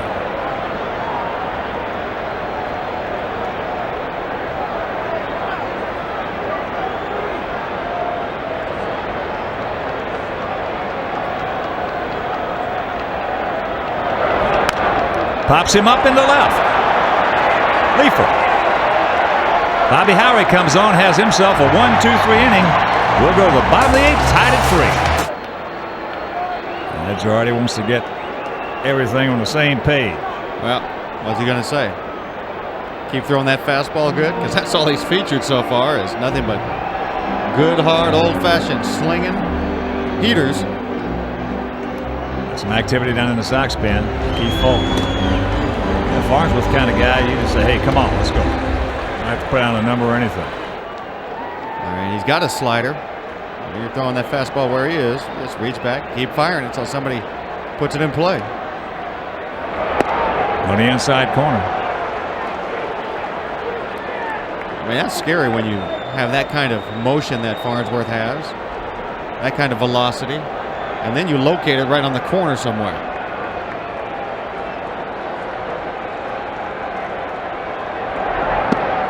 Just off the inside corner. The pitchers are just like hitters. Hitters getting good routines at the plate. Pitchers getting good routines out on that mound. They've got the right arm slot. Oscar Acosta has done some kind of job with his staff. Just looking for it, got it. A little bit tardy.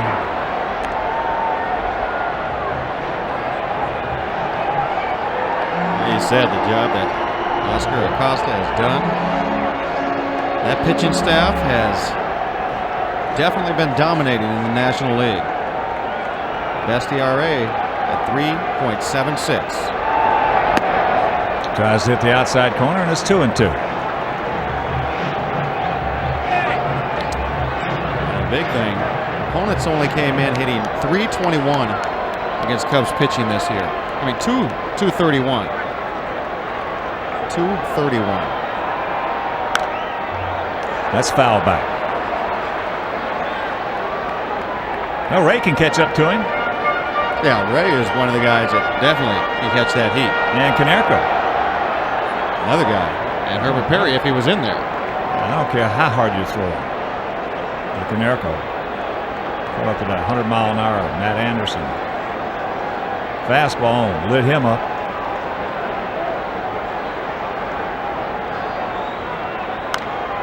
Jams him, pops him up.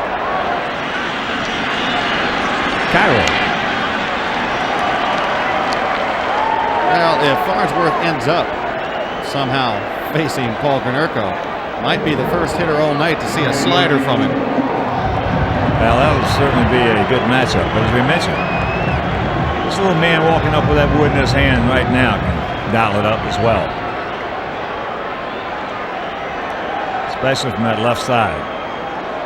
And he can definitely leave the yard any direction.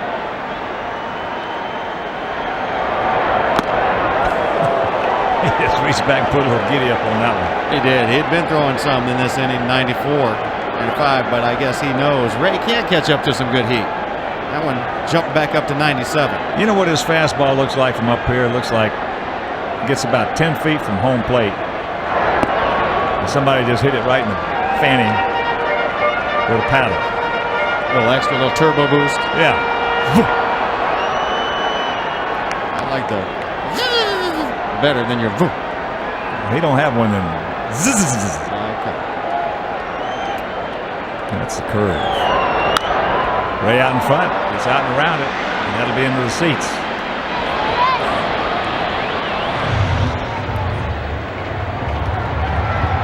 Well, the only seams grabbing the air from Farnsworth coming on that number 1. He's definitely established he's going to reach back and fire that heater up there. That's why in a tough situation against a guy he knows can catch up to his heater, gets a couple of strikes on him like this, he knows that hitter's going to go ahead and be way out in front of his slider if he gets it close to the strike zone.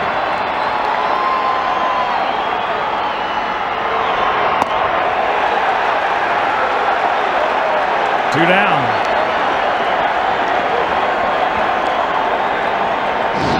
You got to make him get the ball down, as Ray is talking about. You try to catch up to this young man right here upstairs, and you get your work cut out for you. That's just good old-fashioned blue by you. And he knows he is just firing the ball to home plate, does Farnsworth. Here's Maggs. Maggs has walked, struck out, and fly to right. There's that pitch downstairs. In case you're looking to the Cub ninth, it'll be Sosa, Coomer, and Rondell White. Maglio can run into this heater also. If he does, it's probably going to be in that right center field area. Straight away or right center. 2-0 the count, so he's got a catbird.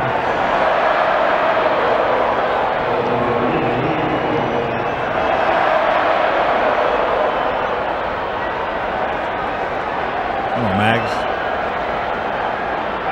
Reel him in. Light him up.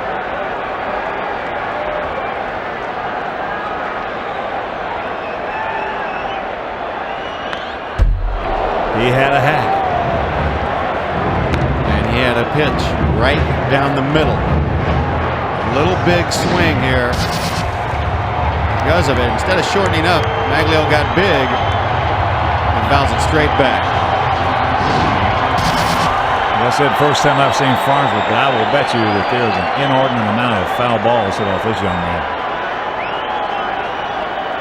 He'll wear some first and third base dugouts out. Look at that, right on the outside edge. That's almost an unhittable pitch right there.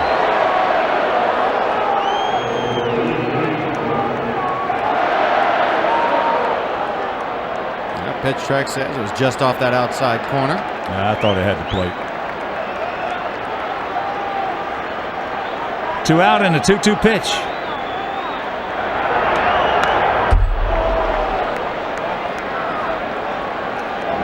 Facing this kind of gas, you got to try to have as little body movement as possible. Maglio shortened his swing up there with 2 strikes, and on the Waterhouse pitch speed, that one was 99 here at the ballpark.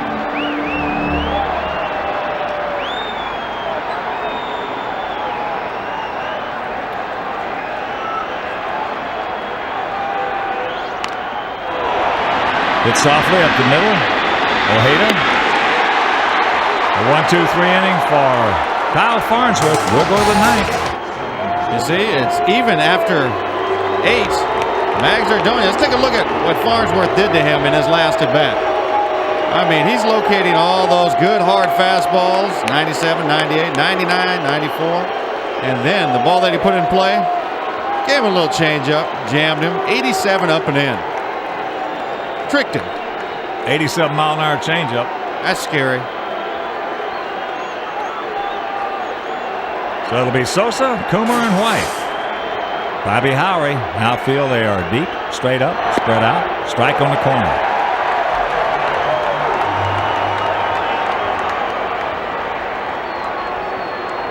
Sammy walked in the first, fly to left in the second, fly to right in the fourth, had a broken bat double in the 7th.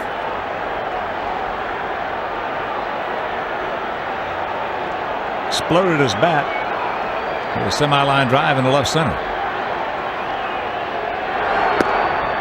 1-1. What you got to try to do is get ahead of Sammy. Work him down, show him a little something slow, low.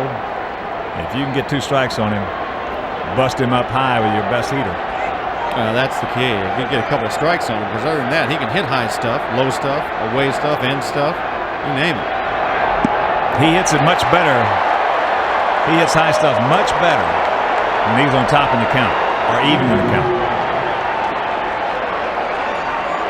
403 career homers. You don't hit that many home runs unless occasionally you run into some high gas. We've seen highlights of Sammy the last few years where he's hit balls off his shoe tops, at his neck, off the outside corner. It doesn't matter. He's swinging it. He's going to hit it. Lays off that high one. They had him 1-2. Sandy wanted it up there.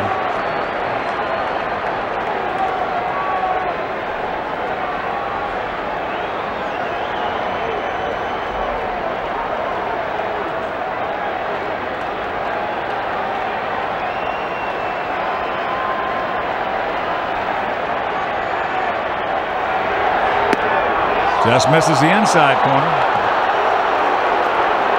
Fans thought they had a strike, but it was inside.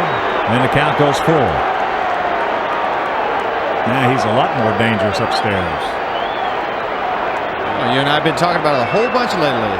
The toughest count for a hitter nowadays, 3-2, because you'll get anything from a pitcher's arsenal.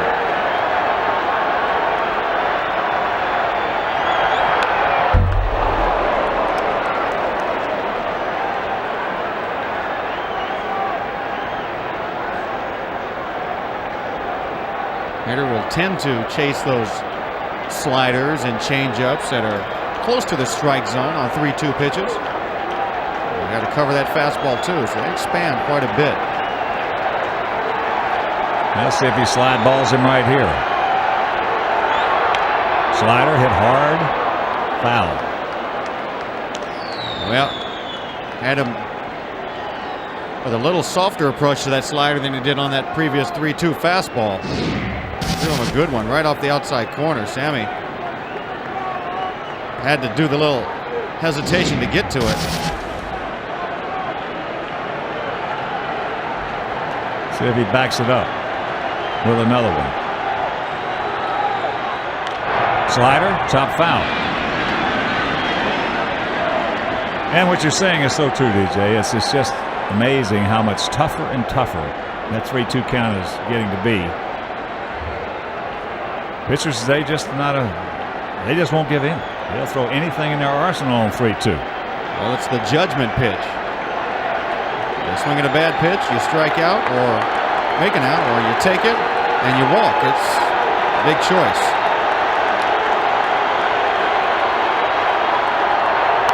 Fouls us straight back over our heads. Got to get him with that high heater. That's a good pitch, running up and in on Sammy after those sliders away.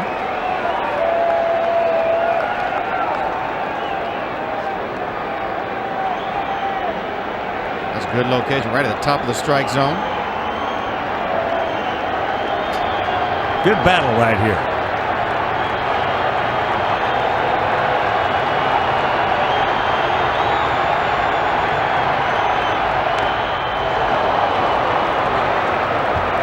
Sammy's doing some work up there. He's fouled off 3 sliders. 2 of them have been decent. He's earning this at bat. I mean, he is definitely waiting and hoping for a mistake because he's covering a lot of tough pitches.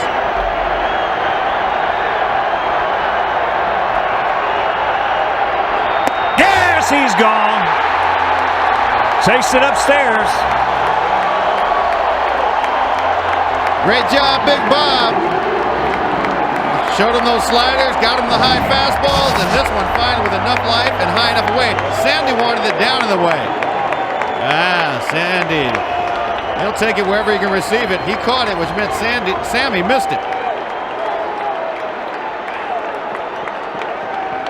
Right here, though, is a spot that Howard cannot let down. He has got to keep that intensity up. Because you get the big man in that order. And so often, after an at-bat like that where you have worked so hard, you tend to ease up just a hair subconsciously to the next hitter. Coomer's 1 for 4 with an RBI. Outfield well around to the right. Huge gap in left center. And that ball hit deep into right. Maggs making the call right up against the fence. He almost took him out of here. 2 down. Hey, you said it. You don't want that letdown. Bobby threw him a sweet one right there. And Coomer with juice to the right side.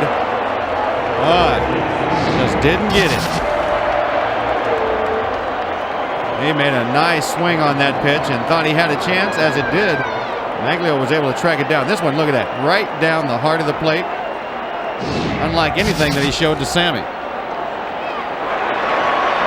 Here's Rondell White. He's 2 for 3 with a ribby. Outfield straight up for him. Spread out.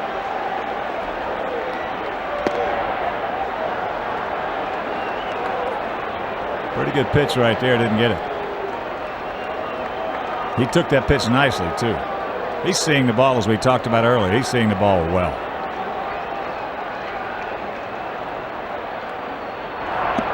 You can certainly see why he's in a 13-game hitting streak. His hands are staying quiet and they're staying back. Well, you got to make the pitch on him.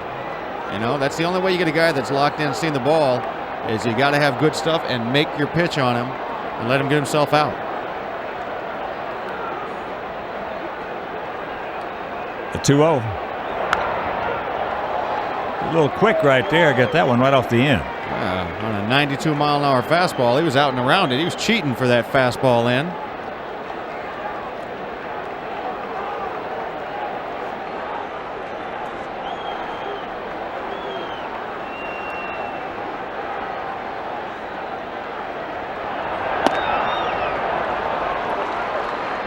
Slider high, and it's 3-1. Julio Zaletta on deck.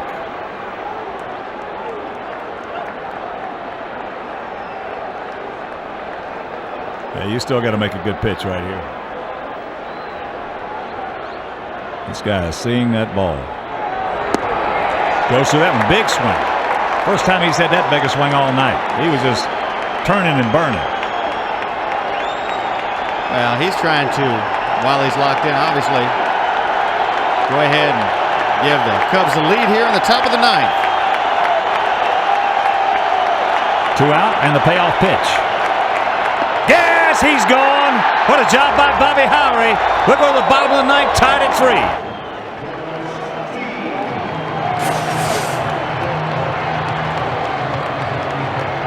Carlos Lee will lead it off. Here's another good confrontation right here. Carlos 1 for 3. An RBI single. Carlos has got it dialed. He's set on point. First pitch, fastball hunting, just underneath it.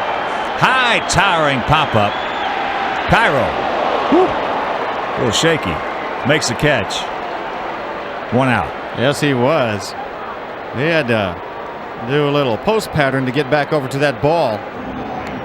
Carlos was all over it. Well, Carlos, he's ready for these kind of situations. He wants to step up and take that short and quick swing and bust a fastball pitcher. He's a little disappointed.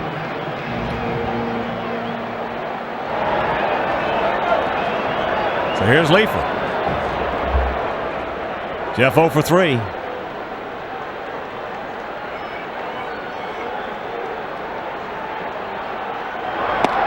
Takes it inside.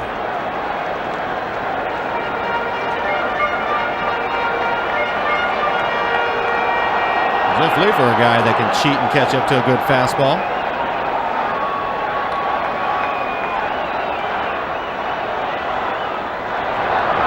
There's a bullet right to Zaletta. Makes the catch. Radio not anticipating any umpire's call. Steps in the bag. That ball was scalded. Yes, it was, and he made the grab, but no umpire indicated anything, so he wisely jumped up and went. Got over to the bag. Don't anticipate anything. Well, here's the confrontation I've been really waiting on right here. You got a terrific fastball hitter, and the first pitch in this sequence is going to be huge, especially if he gets the slider over. We've only seen one off-speed pitch from Farnsworth. So let's see. We talked about it earlier. He wants to challenge a good fastball hitting hitter who can, when he's sitting on it, catch up to anybody's. So we'll see what they want to go with.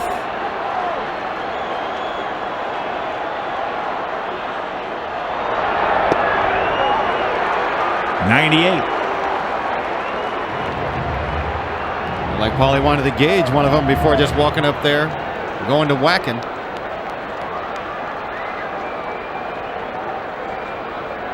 This is fun right here. This is fun. Yep, right on the edge of your seat.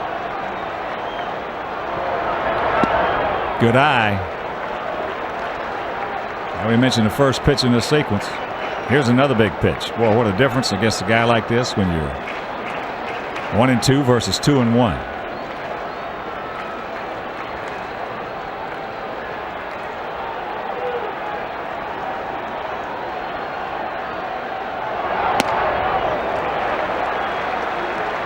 That one you see there, 99. Farnsworth, he knows about Konerko's reputation as a great fastball hitter.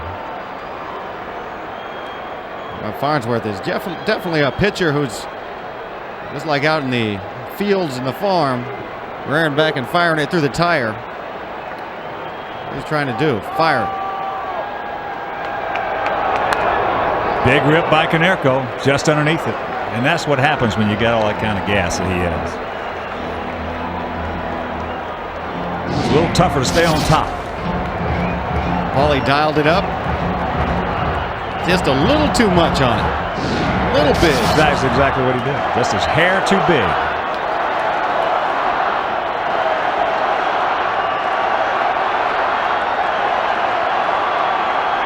There's Girardi.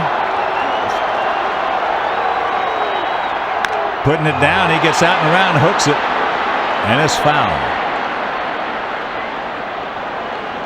So we'll see if Joe will get off that thing after that swing. I find it really hard to believe that Joe has not tried to get one of these right-handed hitters with a good slider yet.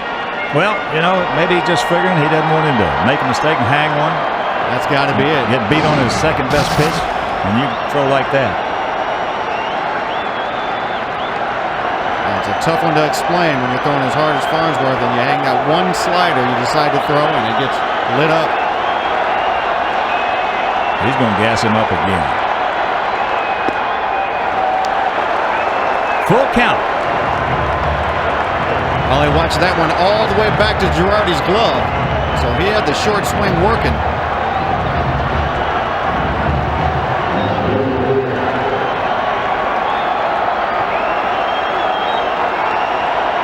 Couple of talented young men going at one another.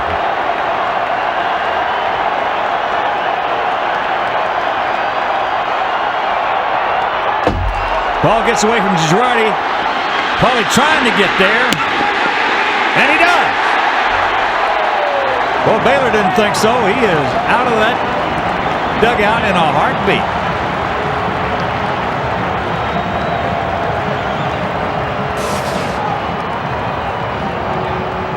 Thing to help make that play was as soon. Paulie said he foul tipped it. Dan Morrison said no, but as soon as he swung, he took off. He did. He recognized that ball got past past Girardi. Right there. He was off to the races. And digging as hard as he can and just barely getting there as he did. Good call, and a tough position for Angel Hernandez from behind this play to see. Zaletta, no stretch. Let that ball come to him. Good call by Angel Hernandez. So here's Sandy. He's 2 for 3 tonight. He's doubled and scored and knocked in a run. Outfield very deep. This over Rondell's White's head. It's out of here. Sandy just looking at one. Sandy, definitely been a guy to come through with a lot of big hits in his career. You got that right.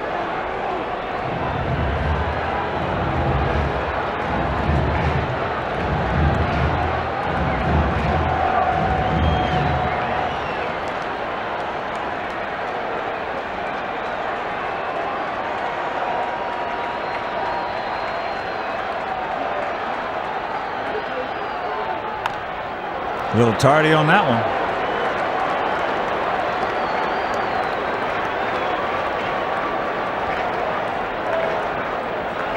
Sandy Alomar Sr., one of the nicest men you'll ever meet anywhere, and especially in the game of baseball. Well, we see his eyes and his body. Well, he's standing on a chair too. 6'5" Suns at the plate with an 0-2 count.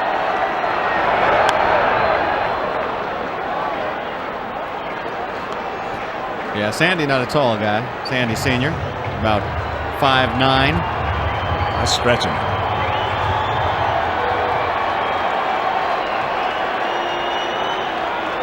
He got his nose now.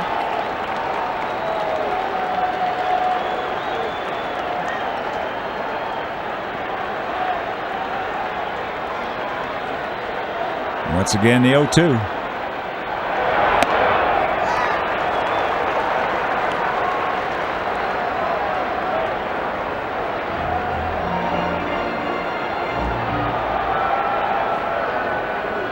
Well, if this doesn't keep you on the edge of your seat, I don't know what kind of game will.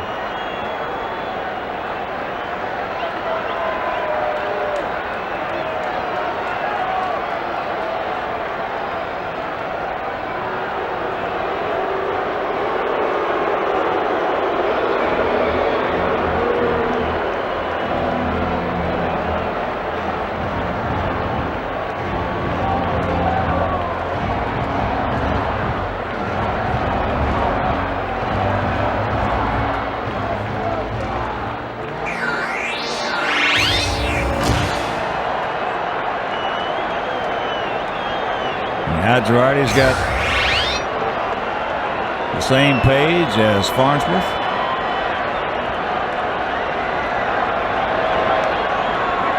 Got that fastball away as Konerko takes off, and that ball hit deep into right field. Way back, Sosa at the fence. He is there just in front of the wall, makes a catch. I thought it had a chance, and that'll retire the side. We're in extra innings in this 3-3 tie. So he's got Zuleta, Matthews, and Girardi. First pitch strike on the outside corner. Zuleta 1 for 3 with an RBI. It was hit by a pitch with the bases loaded by Matt Ginter back in the 7th.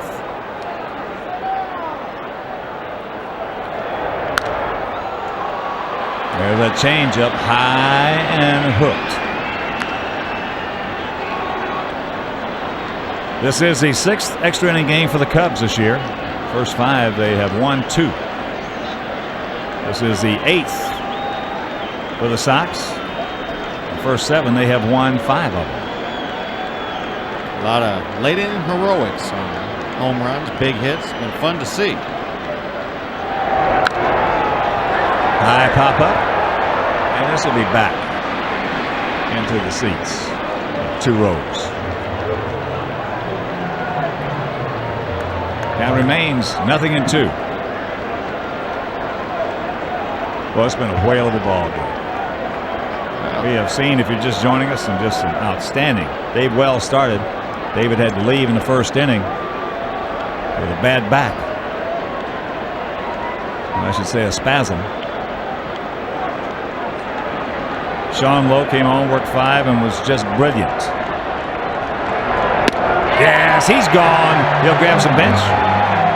We're out number 1. Well, you wouldn't expect anything but a game like this. Both teams have been playing outstanding baseball. And a 9-9 record against each other, and then that nice cutter from Keith Folk.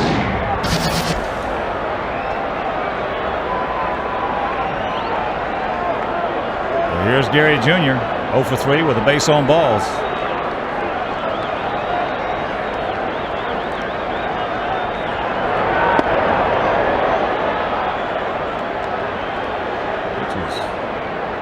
That was a pretty good pitch. Just a little in. Gary kind of dodging away from it, making it look a little closer to him than it was. High pop up. Nags was playing deep. He's there. 2 down.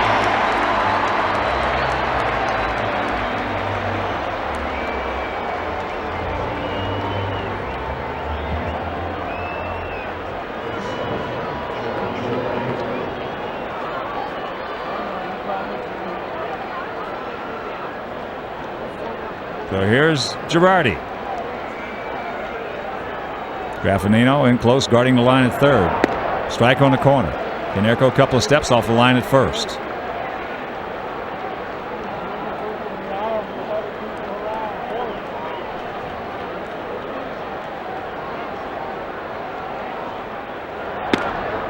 And the count 0-2.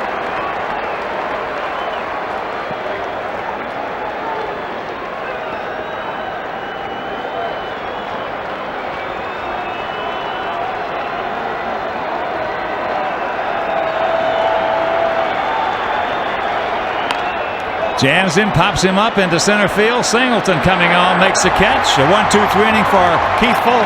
We'll go to the bottom of the 10th. If you're just joining us, you have missed one exciting baseball game. As we go to the bottom of the 10th inning in the 3-3 tie, and a pitching change. DJ. Yeah. Courtney Duncan has come on, a rookie, and in AA last year. He's been in 21 games. He's got a 3-1 record. Good ERA at 2.05. Opponents batting 148 against him. 26 and a third, 13 hits, 0 long balls, 18 walks, and 31 punch-outs. He's a strikeout guy. Good fastball between 91 to 95. Slider. And a good cutter. So he's part of that bullpen that has been getting it done, obviously, especially with that 3-1 record. It's more strikeouts than innings pitched. So Kyle Farnsworth works 2 1/3, gives up no hits, no walks, 4 strikeouts.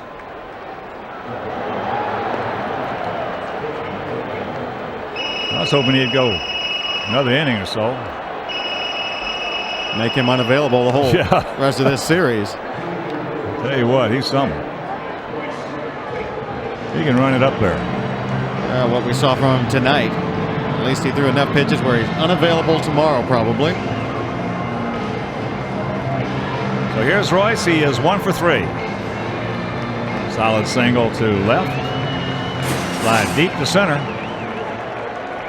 And struck out.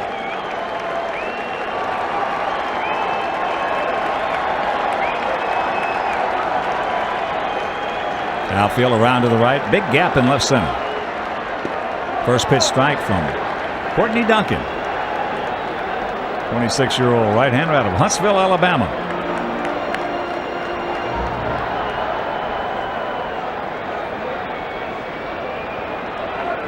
Not a big guy, 6 feet, 185 pounds.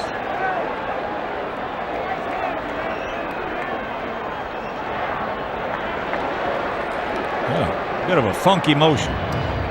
That he does, which featuring a cutter from that funky little delivery can probably deceive a lot of hitters. Look at that, last 13 outings. Ooh. That'll work. Man, he's got something working. Saw his numbers in the minor leagues. A lot of strikeouts.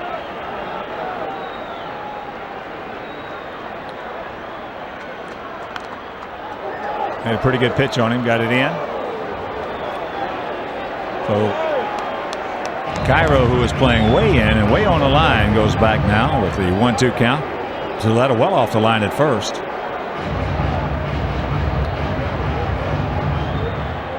Pop one right by Zaletta. Royce.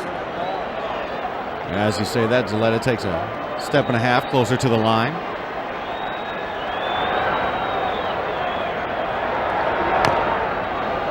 Just got a piece of it.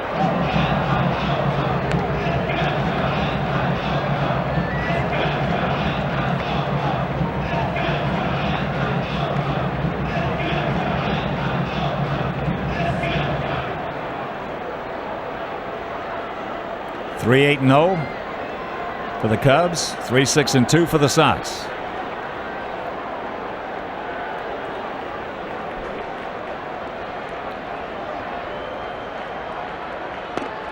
Good eye. What a job by Bobby Howard. Yeah, Bobby threw the ball, matching Farnsworth. And just great job. I'll tell you, this Duncan through the minor leagues through 599 innings, and 575 strikeouts. So he's a 1 per inning guy. Full count. Big pitch coming up. Raffanino on deck.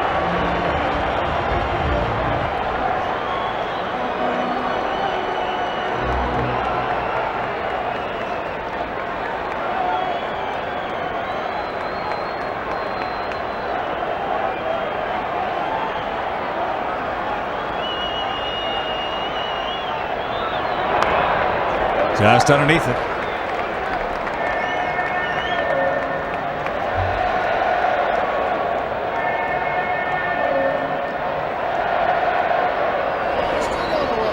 Southpaw Felix Heredia. Another good arm. Certainly appears Cubs got themselves pretty good bullpen. Something they have not had in a long time. That is exactly the reason why they're sitting where they're at. Their starters have gone just far enough to get to the guys in the pen that are closing out the games. There's a shot right to Zaletta. So he was not guarding the line, and it pays off for the Cubs. Also pays off Zaletta, about 6'6". No problem reaching up and snagging that line drive off the bat of Royce Clayton.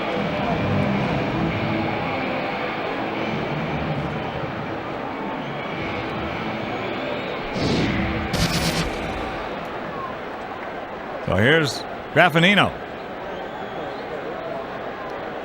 Only 0 for 2 with a sacrifice fly.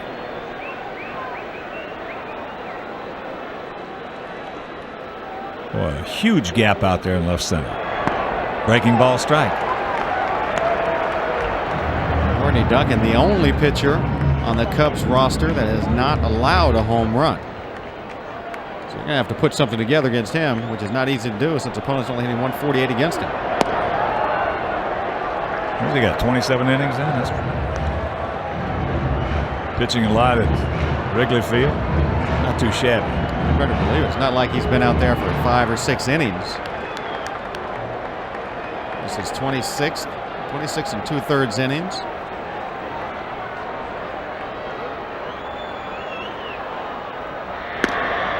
Well outside, 2-1.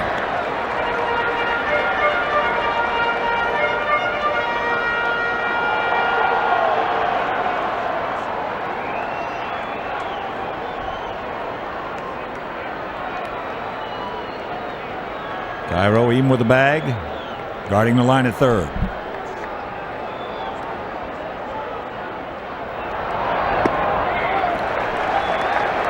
Three and one.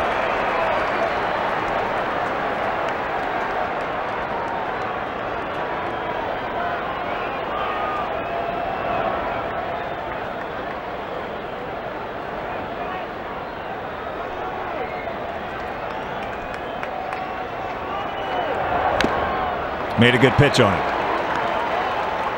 Right on the outside edge of the outside corner.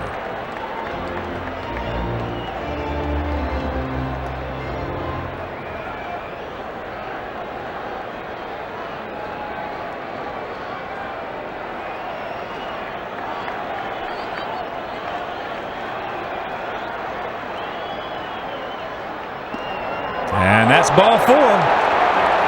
Whew. Ball ran right off the plate. Close pitch. We'll take it. I'll tell you, this Duncan, like a 97, an A ball to 121 innings, 121, and had a 1.63 ERA. This ball's got some great movement on it. This guy can pitch. So here's Chris. Chris 0 for 4 tonight. He's due.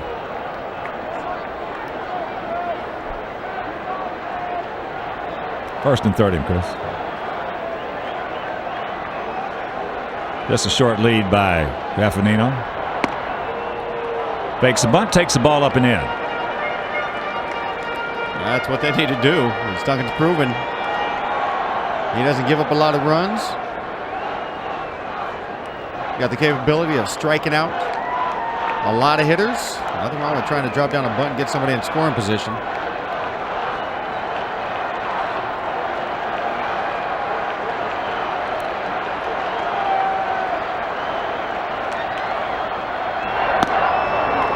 Got that one by him.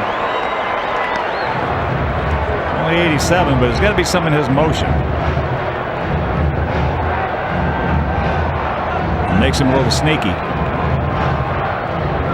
Pitch tracks, and it was right down the middle at 87 miles an hour. So had a little drop to it.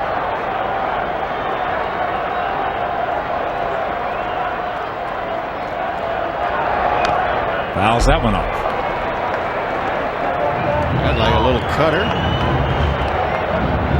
His ball, the hitters must stand there and not be able to see it doing whatever it's doing late as it gets to the plate. Well, that's the key, late. When you're not throwing that hard, but you get that kind of movement, you don't have to be throwing like Barnesworth or Howery, those guys.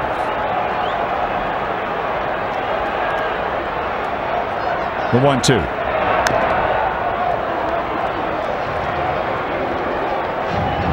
Saying our guys right here come out of their swing right at the last second, and that verifies what DJ's talking about. that late movement. When you get that late movement, you'll see a lot of hitters come right out of their swings at the last moment.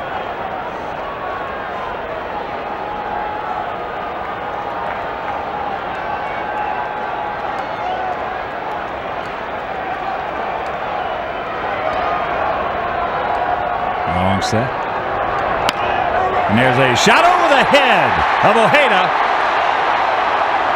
So Graffinino will pull up at second. Sox. One out, two aboard, and here comes Ray Durham. Unfortunately, that ball was hit just out of the reach of Ojeda, and Tony Graffinino had to freeze on the line drive. If he could have read that off the bat, he'd have probably easily advanced into third base, but too close, couldn't chance it.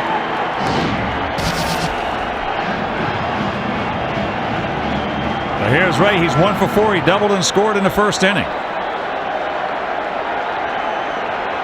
Come on, Ray, short and quick.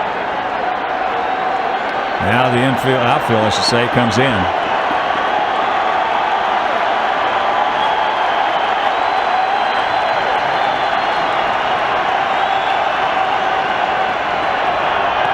Ball gets away from Girardi. Both runners will advance. Oh my! We got some baseball here. Duncan, who showed outstanding control during this season and very difficult to hit against. Boy, catching a break. Mentioned we have to piece something together against this guy. Look at that late cutter, almost like a sailor. He came in with 26 innings, only given up 13 hits. Now, Chris, that was a 14th hit he's given up this season. Ray backs out, tries to get his thought process going.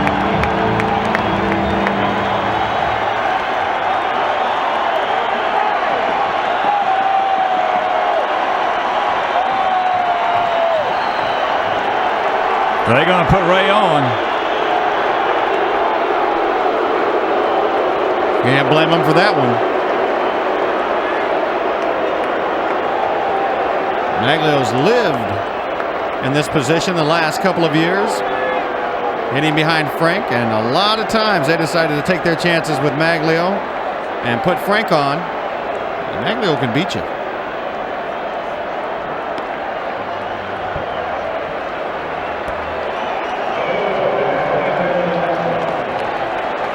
Sacks packed with Sox, one out.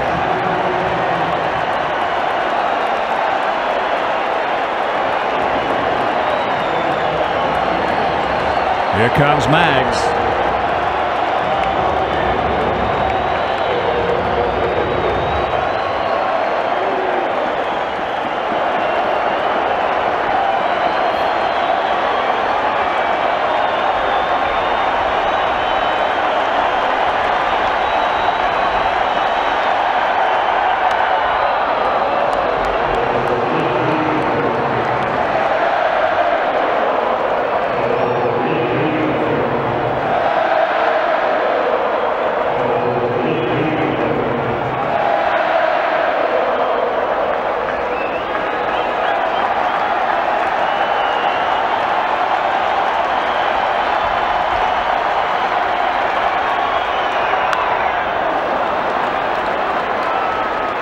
Mags had a good pitch to hit.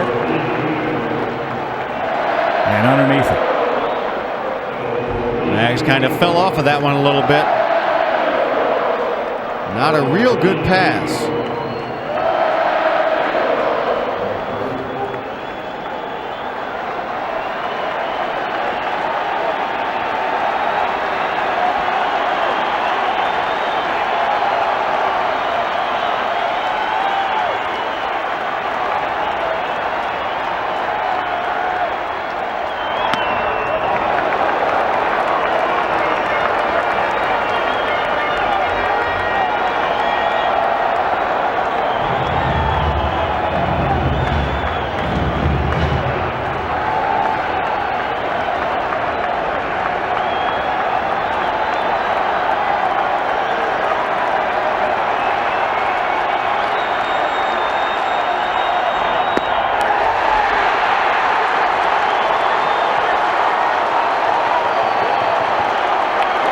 Got him on a slider.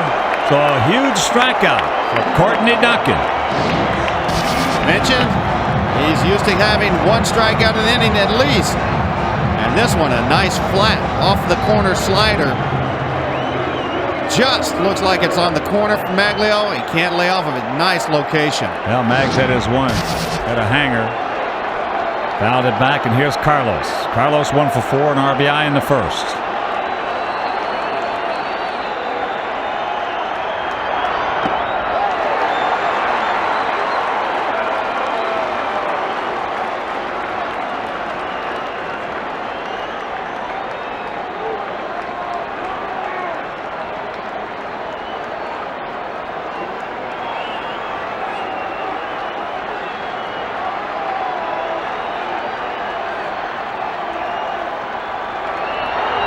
That ball hit deep into left field, way back. He looks up. You can't put it on the board. Yes! A grand slam homer by El Caballo, Carlos Lee, and the Sox win it here in the bottom of the 10th inning.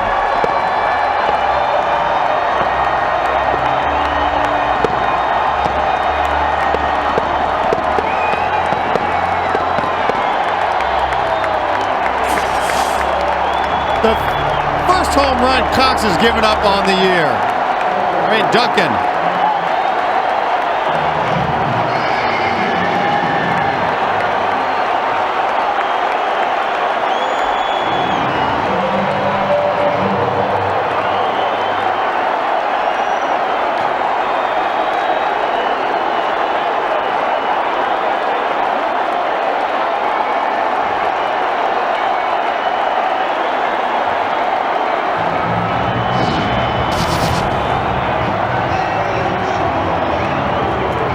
Dodge drive and our Hyundai home replay. Carlos knew it. What an exciting ball game as the Sox win it 7-3 in extra innings. They pick up their 7th victory in the last 8 games, their 12th in the last 14. DJ, we had some great relief pitching tonight. They held it in check just long enough for us to battle against a guy that's had a great year, and that away Carlos.